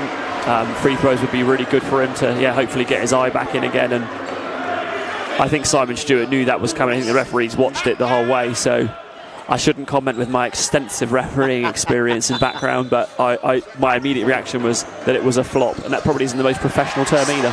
Here is Alexander off the turnover. It's 2-on-1 though in favour of Worcester, but Carl Alexander doesn't care. Carl Alexander with 8 points now.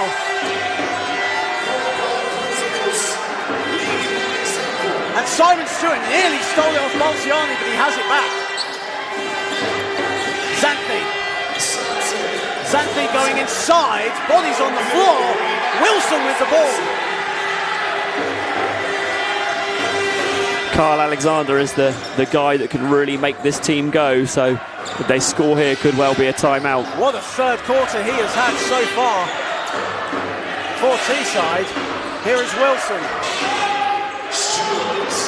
Stewart inside goes.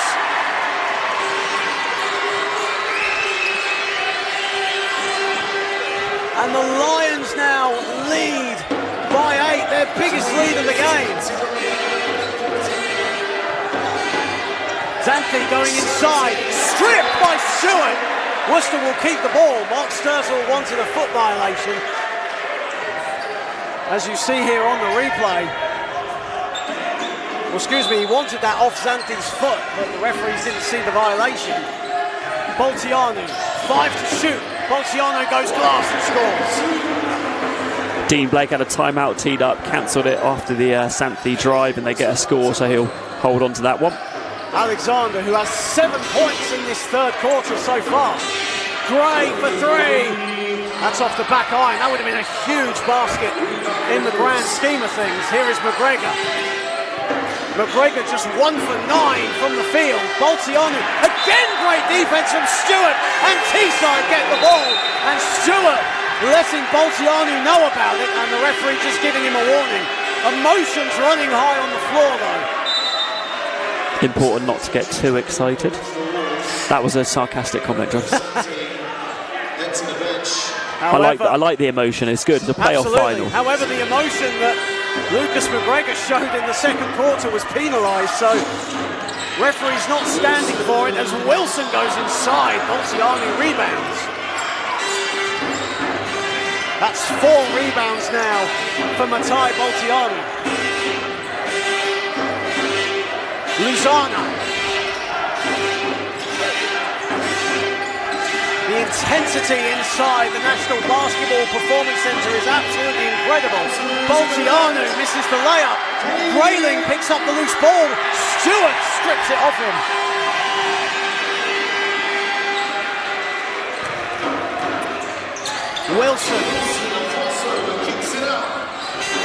Wilson was wide open for 3. Instead, Alexander has it.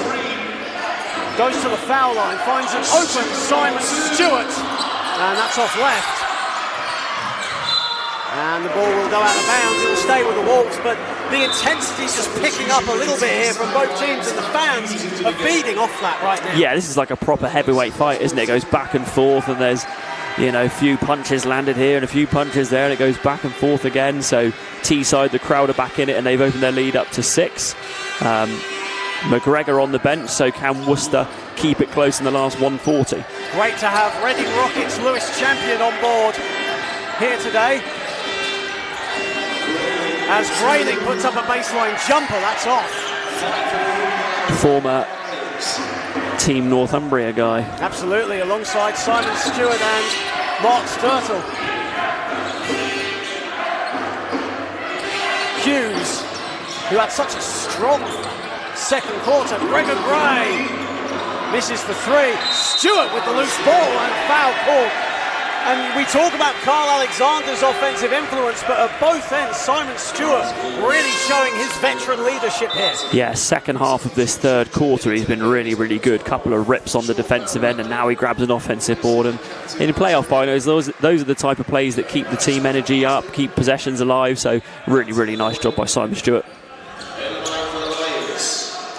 1 minute and 9 seconds remaining in what has been a fast-paced third quarter. You barely had time to breathe. Alexander misses the layup, and a foul has been called again, and this time I think that will be on Simon Stewart, and I think that'll be Stewart's second foul if it's called on him, which it is. Yeah, Alexander will be kicking himself. Mr. Chippy right at the rim. Still all to play for as we enter the final minute. Or we go to the final minute of this third quarter, as Alexander and Sanchez were battling it out just by us, and it will stay with the Worcester Wolves. I was really tempted to make the call. My arm started to go, and I thought, no, I'm on commentary. Rodriguez for 3 is good! Big 3 for the Worcester Wolves. They trim the lead to 3 points. Vivero Rodriguez, another massive shot, came out with 2 in the start of the third, and now he gets 1 at the end of the third, keeping them close. 15 points for Vivero Rodriguez off the glass, it's no good. From Jack Wilson, and Worcester now with a chance to possibly tie the game in the final 20 seconds. Need to manage this time, Worcester. Wind the shot clock down. There's about a half a second between shot clock and game clock. Grayling. Luzana, a turnaround 3 off the back iron. Final seconds of the third quarter, Gray from half court off the glass. And that ends an exhilarating third quarter here in Manchester. Both sets of supporters on their feet. It's a grandstand finish here in our first game of the day. Lions, though, hold a slim 43-40 lead. What a fourth quarter we have in store. I've got goosebumps going into this fourth. This is unbelievable. Worcester fans, I can see people behind the benches screaming, literally face screwed up, screaming at the players to get them going. This is an unbelievable atmosphere in the playoff final. A credit to Worcester. I think if you and I are doing the eye test, we'd say Worcester aren't playing very well. But they're within 3, and that's not a disrespectful comment. I'm just saying what we're seeing from the sideline is that it doesn't feel like they're playing that well, but they're keeping it close. And Vivero Rodriguez hitting big shots. Guys on the other end, it was Bolton, that side, keeping it alive, little extra plays. So massive credit to Worcester to stay in it, and what a fourth we've got lined up. Both teams shooting 33% from the field. Vivero Rodriguez leading all scorers with 15 points. Ross Wilson leading the way for the Lions with 10. It's been a fairly balanced scoring effort from the Lions so far. Just 6 scorers though for the Wolves. And even though Worcester have it close, it's 3 points. Lucas McGregor, the reigning Midlands Division 3 MVP, just 3 points. But that's a good thing for the Wolves because other players are getting involved, namely Rodriguez, but also Matai Boltianu. He has 8 points. Yeah, I mean, you hope that McGregor gets back into it. You know, he's lost his groove a little bit, and you can see he's frustrated, and he's tried to get to the rim, and there's been a few kind of calls that he hasn't got. Like I said, I think if they can get him off the ball a little bit, it gets an assist, gets to the foul line, it might get him going. I'd love to see him get going in the fourth, just to keep the game interesting for the neutral. And it's the same for the Teesside Lions as well, because Theo Turner offensively has had a quiet game himself, just 2 for 6 from the field, 5 points. However, he does have 8 rebounds to his name. Yeah, and during that good run there of Teesside, he was actually on the bench, and it was Simon Stewart who was doing the damage for the bigs. So, yeah, he's back in now. Let's see how this goes in the fourth. And a steal there from the Wolves as Ali Luzana has it.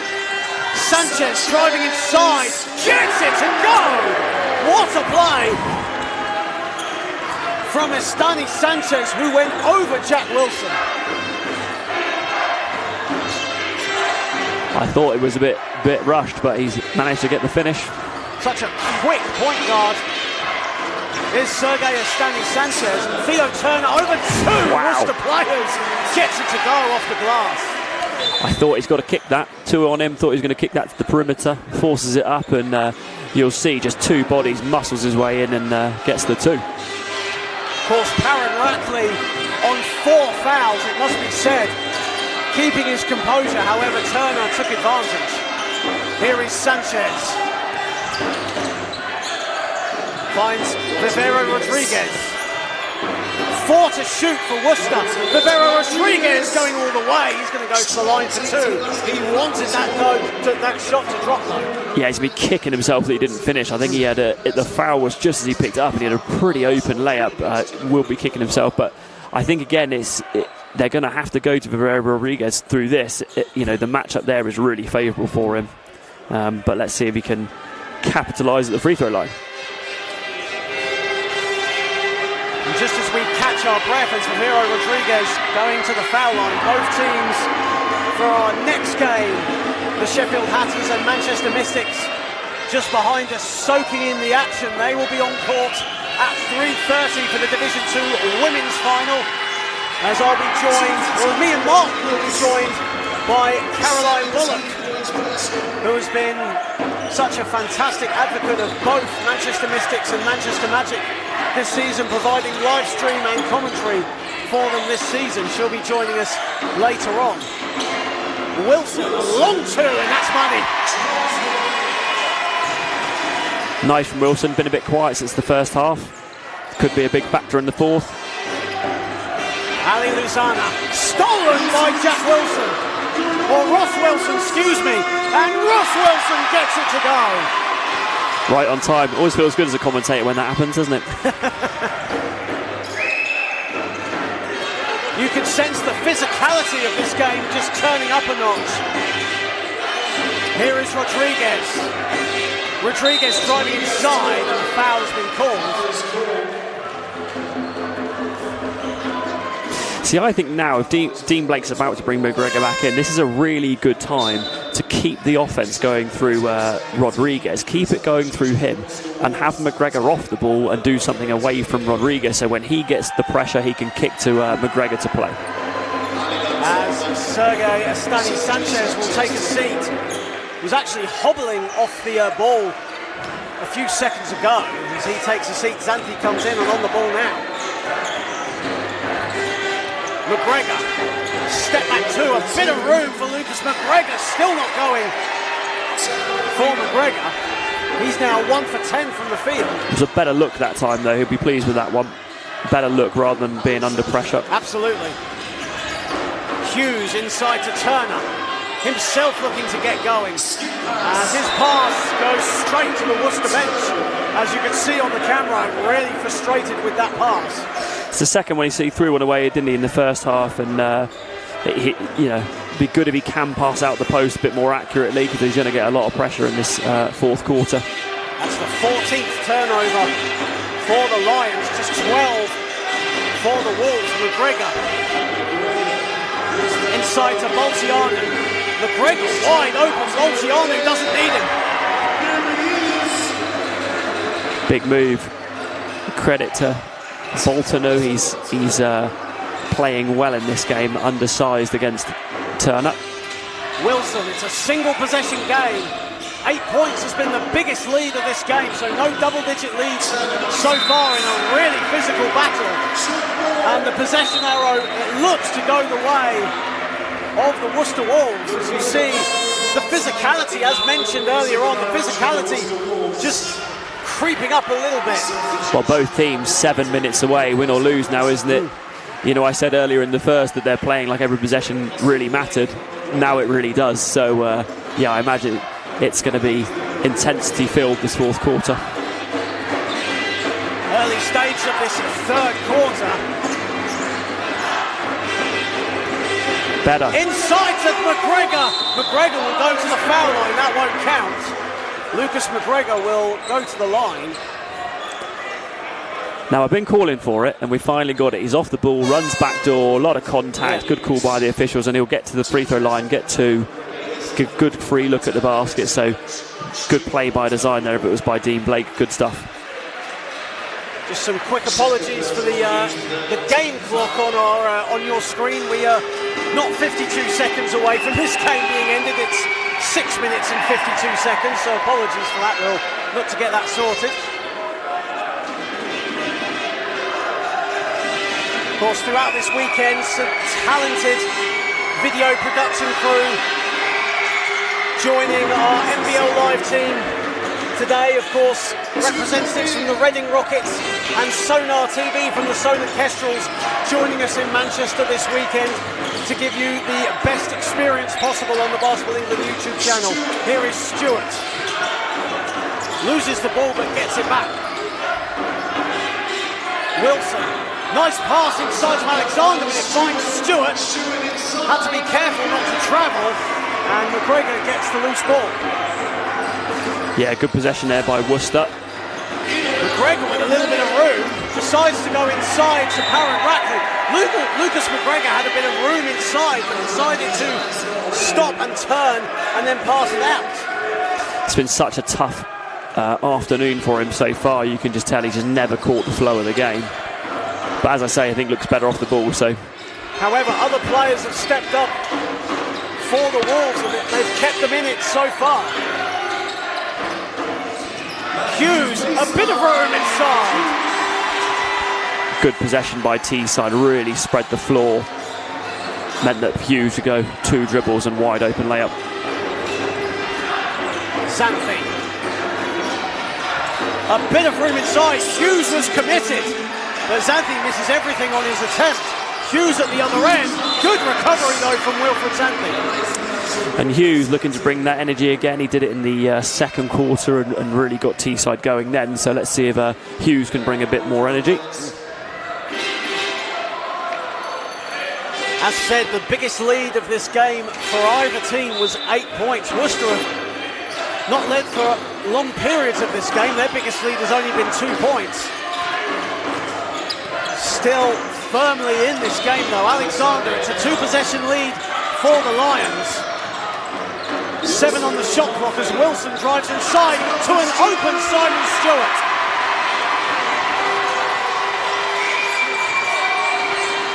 Again, great offense from the Lions. McGregor loses the ball, but Parent Rackley has it. Rackley inside, gets it to go. Beautiful recovery from Parent Rackley. Yeah, I mean, McGregor struggling. I mean, if it was me, I'd get Pavero Rodriguez back in, still on the... Oh, he isn't, excuse me. I didn't see him for a couple of possessions, but he hasn't touched the ball. Yeah, really got them going in the third. Like to see him touch the ball again. Stewart backing down Parent Rackley, goes grass. Simon Stewart really stepping up in this fourth quarter. Offensively, he did all the defensive work in the third quarter. Here's Rodriguez. And here is Rodriguez on the ball now. Putting the moves on Gregor Gray, going inside, gets it to go. Travel call though on Rodriguez. He can't believe it. Wow. Big call with 4:25 remaining. And a chance for the Teesside Lions to stretch their lead to as many as 9 points. Alexander driving and a foul called on the floor. Wilfred Zanke, that'll be his second foul. Yeah, I think Teesside are going to want to get the ball in Alexander's hands or in Ross Wilson's hands. They seem to control better when they're in possession, and Ross Wilson was the last one down where he dumped it off to Simon Stewart for the layup. This is interesting, 6-point ball game. Absolutely. Both teams nowhere near the penalty so far. Just 14 fouls in this game for Rodriguez with the steal, 2-on-1. Rodriguez and a foul! Huge play for the Worcester Wolves, and they're backing it again. Right on cue, that man, Vivero Rodriguez, goes coast to coast with the layup. Gets Worcester within 4, possibly 3. Vivero Rodriguez, who led the scoring in their round of 16 win against the Kestrels and their quarter-final win against the Manchester Swarm. Now with 20 points. One possession game all of a sudden. A grandstand finish here in our first game of the weekend. Hard to imagine we've got 4 games left of this season with the incredible finale we have right now. I think you and I are going to need to make sure we're in the right physical condition to get through this weekend. You're only here for Saturday as True well. story, true story. Timeout called by Mark Sturtle. He wants a timeout. 3:47 remaining, and as mentioned, we have 4 more games to go this weekend. This is just the first game in what is a celebration of what has been a fantastic season. All the divisions back in action after the pandemic. The first time we've had all divisions here, and for Saturday's games, we mentioned it at the top of the show, it's the first playoff final for the lower divisions. Of course, Division 1 was the only game in town for both women and men last season, but both Teesside and Worcester, what an advert for Division 3 men. Absolutely, the Worcester Wolves, the sign says bring it on, they want to. There's loads of signs out, the fans are into it, and I'm going to do the boring thing and look at the slight coaching part of this as we go into 3:47. Teesside Lions, 4 fouls. Next one they're in the bonus. That will please Worcester. Lions with 2 timeouts, Worcester with 3. In terms of managing the game, both coaches have got themselves in a really good spot. But Worcester, I'd be slightly more pleased. Fouls to give, they can stop the clock without sending people to the line if they need to. So this is very, very interesting. The Wolfpack and the Lions Den certainly in good voice here in the Northwest. John, that was good. To shoot, Wilson off right. McGregor gets the ball. Big offense here from the Wolves. Walt McGregor lost the ball. Here's Grayling. Still a lot of time on the shot clock though. Rodriguez. And a foul is called on Gregor Gray as he slipped on the floor. I think there was contact as he fell. Lucas McGregor was wide open the other side of the baseline. He wanted the ball. A massive call there. McGregor almost with a push off on Alexander wasn't called. Vivero Rodriguez gets it, and as I've just said, like it's on cue, they're now in team fouls for a hand check, absolutely. and now they're shooting 2. And Worcester with only 1 team foul as well, so there's a lot going on right now as Vivero Rodriguez now moves on to 21 points, leading all scorers. And if Worcester get the job done, almost a clear candidate for MVP, but it's a lot of time left on the clock. Yeah, and like I said, I don't know if Coach Blake has done it by design, but he's got himself in a really nice position for an end game. As I say, one team foul, 3 timeouts to go. He'll be able to manage his team in this one. Simon Stewart with 5 rebounds to go with 8 points. Offensive foul called. Really tough one. Might have been, I think that was a moving screen on Stewart. Yeah, always difficult. Screening at mid-court. Absolutely. Screen at mid-court, always going to be looked at, and it's Estani Sanchez who's flown into it and probably done a decent sell on it as well. So, yeah, now timeout for Coach Blake. He's going to set up with what he wants in the next couple of minutes, but it's we're going to go down to the wire on this one. Absolutely. It's almost like a game of chess. It's a game of wills. Who's got the bottle to see out this game? It's an incredible atmosphere here in Manchester. I wish you could all be here to experience this right now. Tickets are still available. If you're local to the area, get your tickets, come down to the Bellevue area and be a part of the fantastic occasion here in Manchester today. 3:14 left on the clock. It's a 1-possession game. Teesside have led for the majority, but Worcester have held firm, and it's now going to come down to who's got that bottle. Yeah, and I say 3:14 to go, 55-53, Teesside leading this one. It's who can execute down the stretch. I mean, it's going to make, you're going to want to make big plays, but things like turnovers, things like getting inside, getting to the free throw line are all going to be crucial now. And this is probably where players and coaches earn their money, because who can execute down the stretch. And Theo Turner, who's on the bench right now, who's has averaged double-doubles comfortably throughout the season, is 1 rebound and 3 points away from that double-double. But on the bench right now, it's been the Ross Wilson and Matt Hughes show for the Lions. They're the 2 leading scorers right now. Here's the guy leading all scorers right now. Viviro Rodriguez gets it to go from the baseline, and the game is tied at 55. Unbelievable shot from Rodriguez, soft touch, gets it to go, tied at 55, 2:50 to go. Alexander, Wilson, Gray, going inside, stolen there by Sanchez, and a foul call by Jack Beresford. Bench and fans on their feet. And again, Sanchez and McGregor playing cheerleader, getting the Worcester fans on their feet. And this team foul trouble for Teesside now shows up again. It's a foul 90 feet from the rim, and they go and shoot 2, and they'll be kicking themselves again on that one. Sanchez, though, misses the first, but still has a chance to put Worcester in the lead. They haven't enjoyed much of a lead so far. The game is tied at 55. As you can see, the score graphic is being sorted as we speak. Apologies for that. Here is Beresford. Stolen again by Sanchez. McGregor. And Worcester now with a chance to take the lead. McGregor tied at 55, 2:21 remaining. Rodriguez. Inside to Boltianu. Rebound Stewart. Or loose ball by Gregory Gray.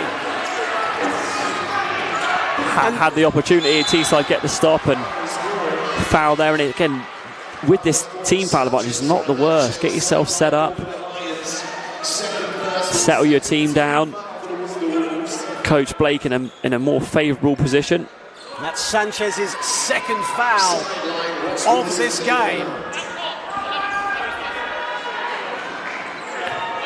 Ross Wilson passes off to Alexander. Alexander with 8 fouls, or 8 points, excuse me.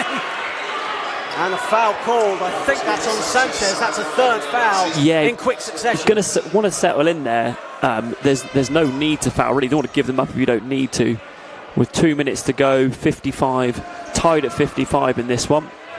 Well, both coaches stated in the preview on the Basketball England website that they wanted to put a good advert to Division 3 basketball. My goodness me, if they've done that.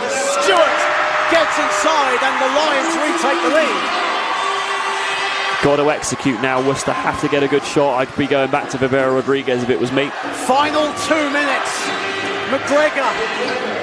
Rodriguez on 23 points. Loses the ball. Beresford comes up with it. And it's a Teesside ball. Possession arrow favouring the Lions. And there's those 3 fouls they've just given. Absolutely. In fact, I think that was a foul. Yep, called. was. It's a second foul on Vivera Rodriguez. And now Teeside will go to the line on the next foul. And again, I think that advantage that Coach Blake had with the end game here has now suddenly gone away in the last 1:37. Teeside leading by 2. Great to have Liam Jefferson on board for this exciting finale. Stewart and Grayling with the foul. That's 5 fouls on Tom Grayling. Needs to just watch the response. Don't want to give up any technical fouls now. Teesside Lion fans on their feet as you see. Great veteran move there from Stewart as Grayling hands all over him. Teesside Lion fans on their feet, waving goodbye to Tom Grayling as he sits with 4 points. He had foul trouble all game, so to be still on the floor with the last 1 minute and 25 to go, he's done pretty well. Big foul shots for Simon Stewart. Off the back iron though with the first. No pressure though on Stewart, just get this free throw and it's a 3-point game. They still have a lead. Yep, you hope he extends it a bit, which he does. Still a 1-possession game. Worcester in this. 1:25 remaining. Both teams in the penalty. Worcester really need a score here. Keep this one close. Don't give Teesside another chance. Vivera Rodriguez at the foul line. No good. Rebound by Wilson. Here is Alexander. They have a 3-point lead. Alexander stripped by Xanthi. He'll stay with the Lions. Coach Blake is going to want to be ready by the table. Any score and maybe even any miss that goes out of bounds, he will probably want to call timeout on this one. There's 2 to 3 possessions maximum left in the game, so having to manage it from here. Entering the final minutes of what has been an incredible Division 3 men's final. Stewart. The open man is Gregory Gray. Puts in a 3! Huge score for the Lions. No timeout. Letting the play continue. 2-possession game. Rodriguez going inside. Has to kick it out. McGregor. 9 to shoot. Has to put up something. Great defense for the foul called on the floor. You sense that McGregor was just over-dribbling a little bit there, but a foul called, and Lucas McGregor will go to the foul line. He's 1 for 10 from the field, Lucas McGregor, but he's 2 for 3 from the foul line. And the bench of Teesside Lions getting the Lions fans on their feet, over 100 of them in attendance here in Manchester, and they're all on their feet. I can barely hear you during these free throws, John. It's so loud. League MVP. Oh, McGregor strings the first foul shot.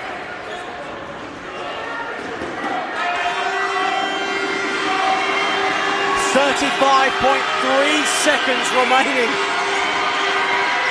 on the game clock.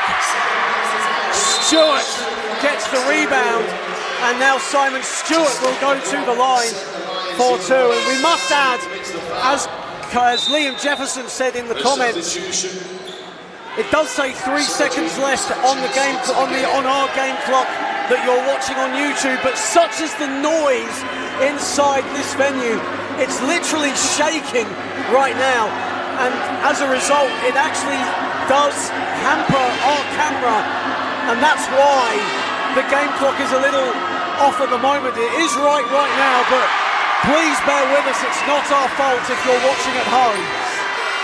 Just wonder if Coach Blake will will regret not taking time out after that Gregor Gray 3. They've gone down, not got a possession, then fouled Simon Stewart. He's canned 2. Big free throws for Simon Stewart, and it is now a 7-point lead with 33.6 seconds remaining. And you've got to ask yourself, when that 3 went in from Gray, Coach Blake wanted to keep the play going, wanted to keep the flow going. Was that the right move?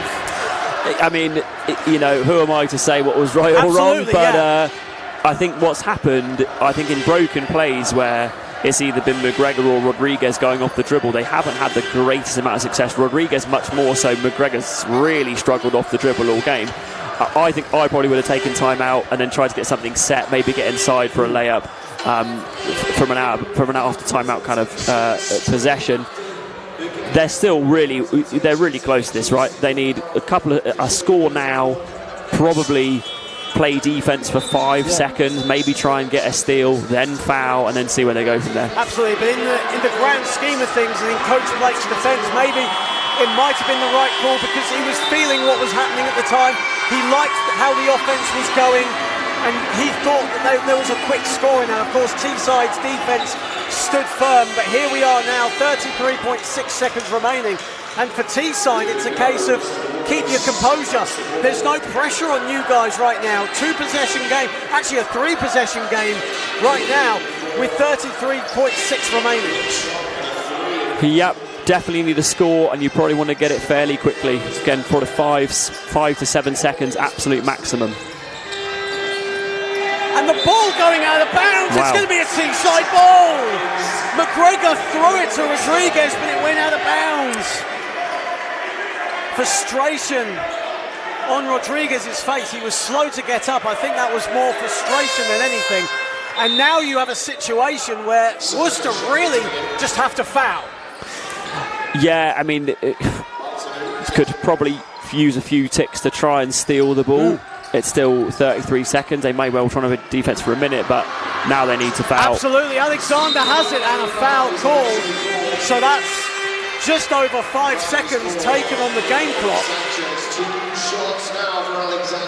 And now you've got to believe it's a chance for Teesside to almost put this game beyond reach. Yeah, I think if they continue to make free throws, this one's done.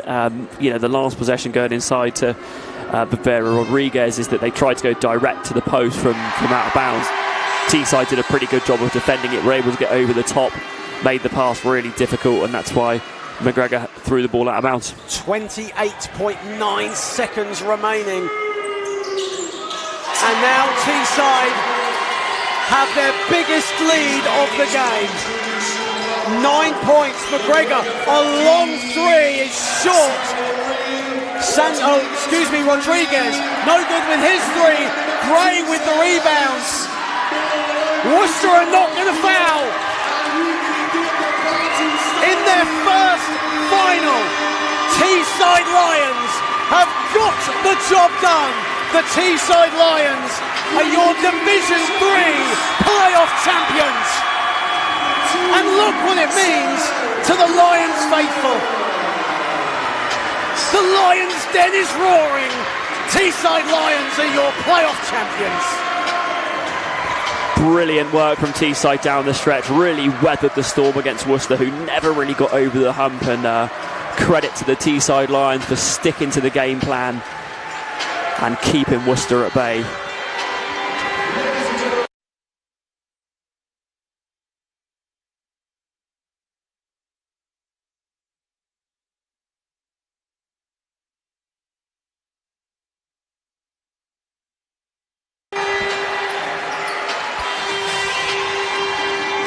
Teesside Lions, their first final appearance, 13-2 in Division 3 North.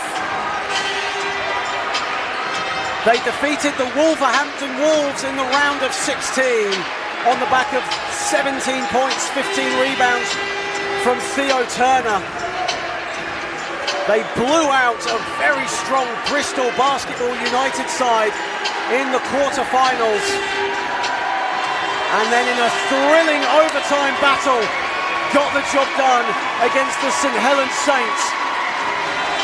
as we will flip it over to Ray and Darren, who is with Theo Turner. With the winning captain of the Teesside Alliance, Theo Turner. Theo, what a performance. Just talk us through that game. No, great game. Obviously, Worcester, they're a great team. They won their conference. We knew that it was going to be a chippy game. You know, we struggled the first half, a bit in the second half, finishing easy ones, but we pulled it together. Everyone stepped up. Some people were having bad games, but everyone picked each other up, and people just stepped up, and that's what it's about. We came together, and we got the victory, so, yeah. Talk to me about the impact of the fans. They've made so much noise for you. How did they pull you through this game? Yeah, honestly, everywhere I've played, this is some of the best fans we've ever had. They're like the sixth man, honestly. The energy they bring, the momentum, it just helps us give us that final push, you know. Can't fault the fans. They've been like that the whole season. Talk to us a little bit about the performance of Russ Wilson. I mean, he was a real difference maker out there today. Yeah, Ross was big time. I was just saying there, like, this is the games we need him in like that. Ross has played at a high level. The finishes he was getting, you know, the energy he was bringing, that's what picks us all up. When it was a bit slow, Ross comes in, picks us up, and yeah, he was big time. He's my MVP, 100%. What's the party plans tonight? I don't know. I think some of us are staying over in Manchester. Someone's going home, but it's going to be a nice one. With the Fury fight as well tonight. Oh yeah, you have to call me. You have to call me. Hey, go party with the team. Yeah, congratulations, man. Thank you. I appreciate that. Theo Turner there, captain of the victorious Today, Basketball England member, Sadie Mason, MBE, and Basketball England Vice Chair, Russell Bell, ladies and Teesside gentlemen. win 65-56 over the Worcester Wolves, and we're about to get ready for presentation, so we're going to step out of the way in just a moment. But very quickly, just a comment on the Worcester Wolves. I mean, what a journey it was just to get here. Oh, it was an amazing journey. What an amazing game. What an amazing game. They fought really, really hard. Rodriguez was fantastic. Absolutely brilliant shooting from the mid-range, from the free. Super efficient. They fought so hard. Unfortunately, it wasn't meant to be, but they could walk over their heads held high. They just gave a great account of themselves tonight. So as we're seeing Worcester Wolves, they are about to get their medals for the game. We're going to throw back over to John Hobbs and Mark Hell. Sorry about that, Darren. Yeah, I was caught up in all the emotion there as I interrupted Darren mid-flow. Darren looks furious. I've just seen him looks furious. I'll get him a Nando's later on, he'll be fine. Yeah, you're but fine. As we see Worcester collecting their runners-up medals, and there's no shame in losing today. What an advert for Division 3 basketball. And in their first season back in the NBL Division 3, following a few seasons or a great stint in the British Basketball League where they've enjoyed so much success. A young team full of university students. They all know each other very well. They all play with each other in the university ranks. It's great to see them back in the NBL and collecting medals. Yeah, I mean, credit to Worcester. Like as you say, today, younger, undersized, certainly up front. The experience of a Simon Stewart. Worcester don't have that, and their MVP really struggles to get going, and because of that, they just come up short. And now it is the time of the Teesside Lions, or just about the Teesside Lions, as the fantastic game day officials who did such a fantastic job today really well called. Received their medals, especially in the heat of things. The game got very emotional. They kept their composure, and as a result it reflected on the players as well. And now it is time for the Teesside Lions to receive their winners' medals. What a fantastic season they have had, set up in 2007. A club that has more than 400 players playing for them along their ranks in both the senior and junior ranks. Division 3 North champions, a 13-2 record. Their first appearance in a senior men's final.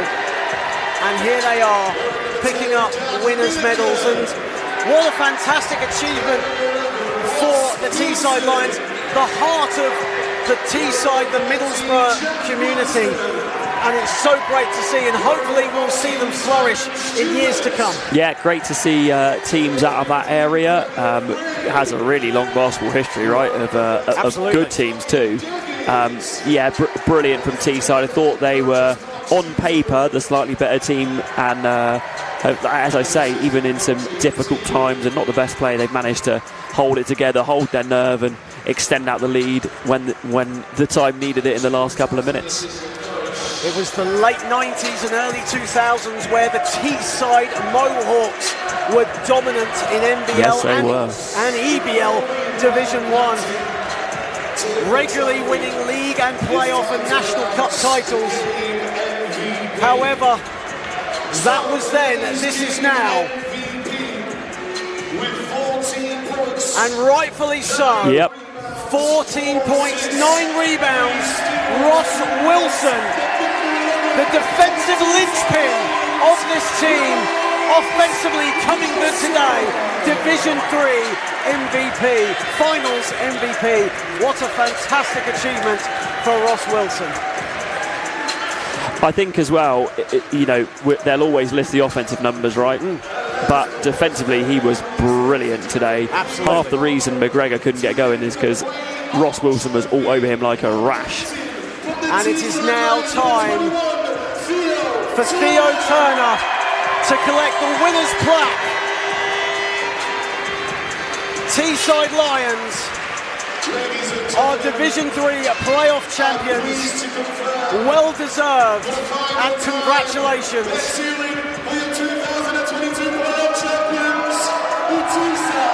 The Teesside Mohawks enjoyed success in the 90s and 2000s.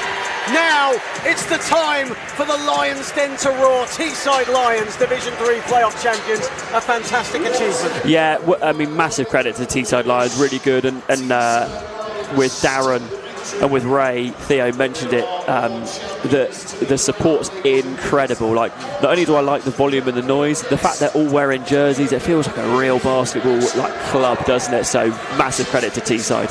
And as you see, the Lions celebrating with their fans behind them. My thanks to Mark Halewood. I'm John Hobbs. Join us in around 40 minutes time for the Division 2 Women's Playoff Final. We're going to hope to get head coach Mark Sturtle for a quick word.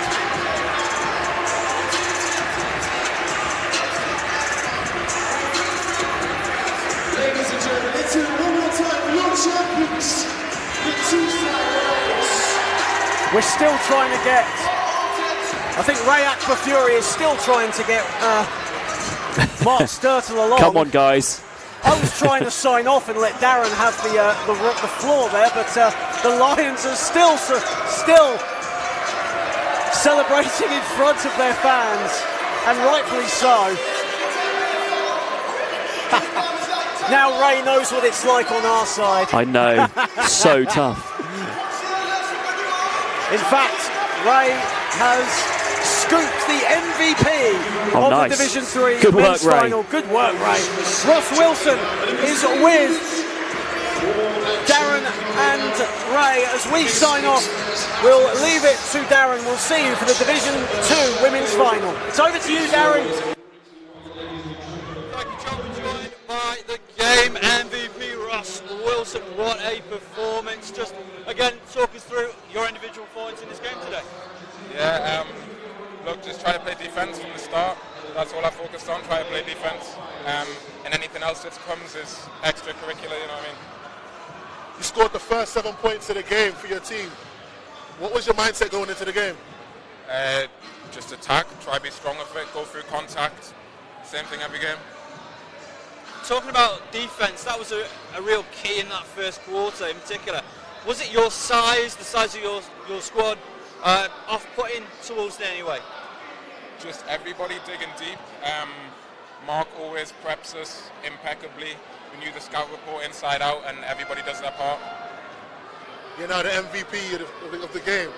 How does it make you feel? Yeah, great. I mean, honestly, it's the guys, like, such a close-knit group. Last game to get here, I couldn't buy a bucket. I was in foul trouble. Everybody steps up.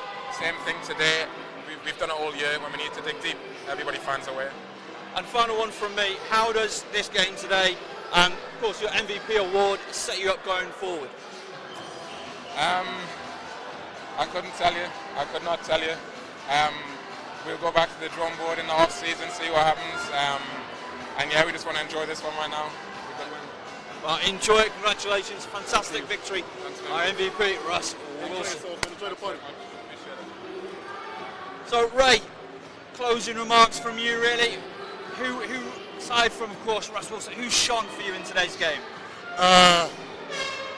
You know what? I'm gonna give that extra love for the crowd, because for a D3 game, it was loud in here, and I loved seeing all of the cheering, going back and forth with each other. Such a shout out to Carl Alexander, the little stretch he had in the third quarter. He's gritty. Shouts to Sanchez on Worcester. Very, very intelligent basketball player, and he deserves all the accolades that he gets in the future. I'm looking forward to see what Teesside Lions do in D2. Like, the standard in D3 is so high, and seeing games like that today is just an ultimate testament to the league. Of course, another real go-to guy, Ian Rodriguez. I mean, he just would not let his side go away at all. Efficiency personified, 3 or 4 from 3. You don't miss from the free throw line. He's absolutely outstanding. You know, like I said earlier, smooth with the mid-range game. Could not miss a mid-range jumper. Kept his team in the game at times. Unfortunately, it just wasn't meant to be, but he could just walk out and be like, he was the best player on the floor today, without a shadow of a doubt. And final one, how does this game set up both sides moving forward? Oh yeah, but like this game is just proof that they can both just hang with D2. Who knows? They can even make the push to D1. They're both fantastic teams, and I'm looking forward to seeing their journey moving forward. Well, that's going to do it from us here, from Ray and the whole team. Sign off from Manchester. The victors were the Teesside Lions, 65-56 over the Worcester Wolves. Yes, indeed.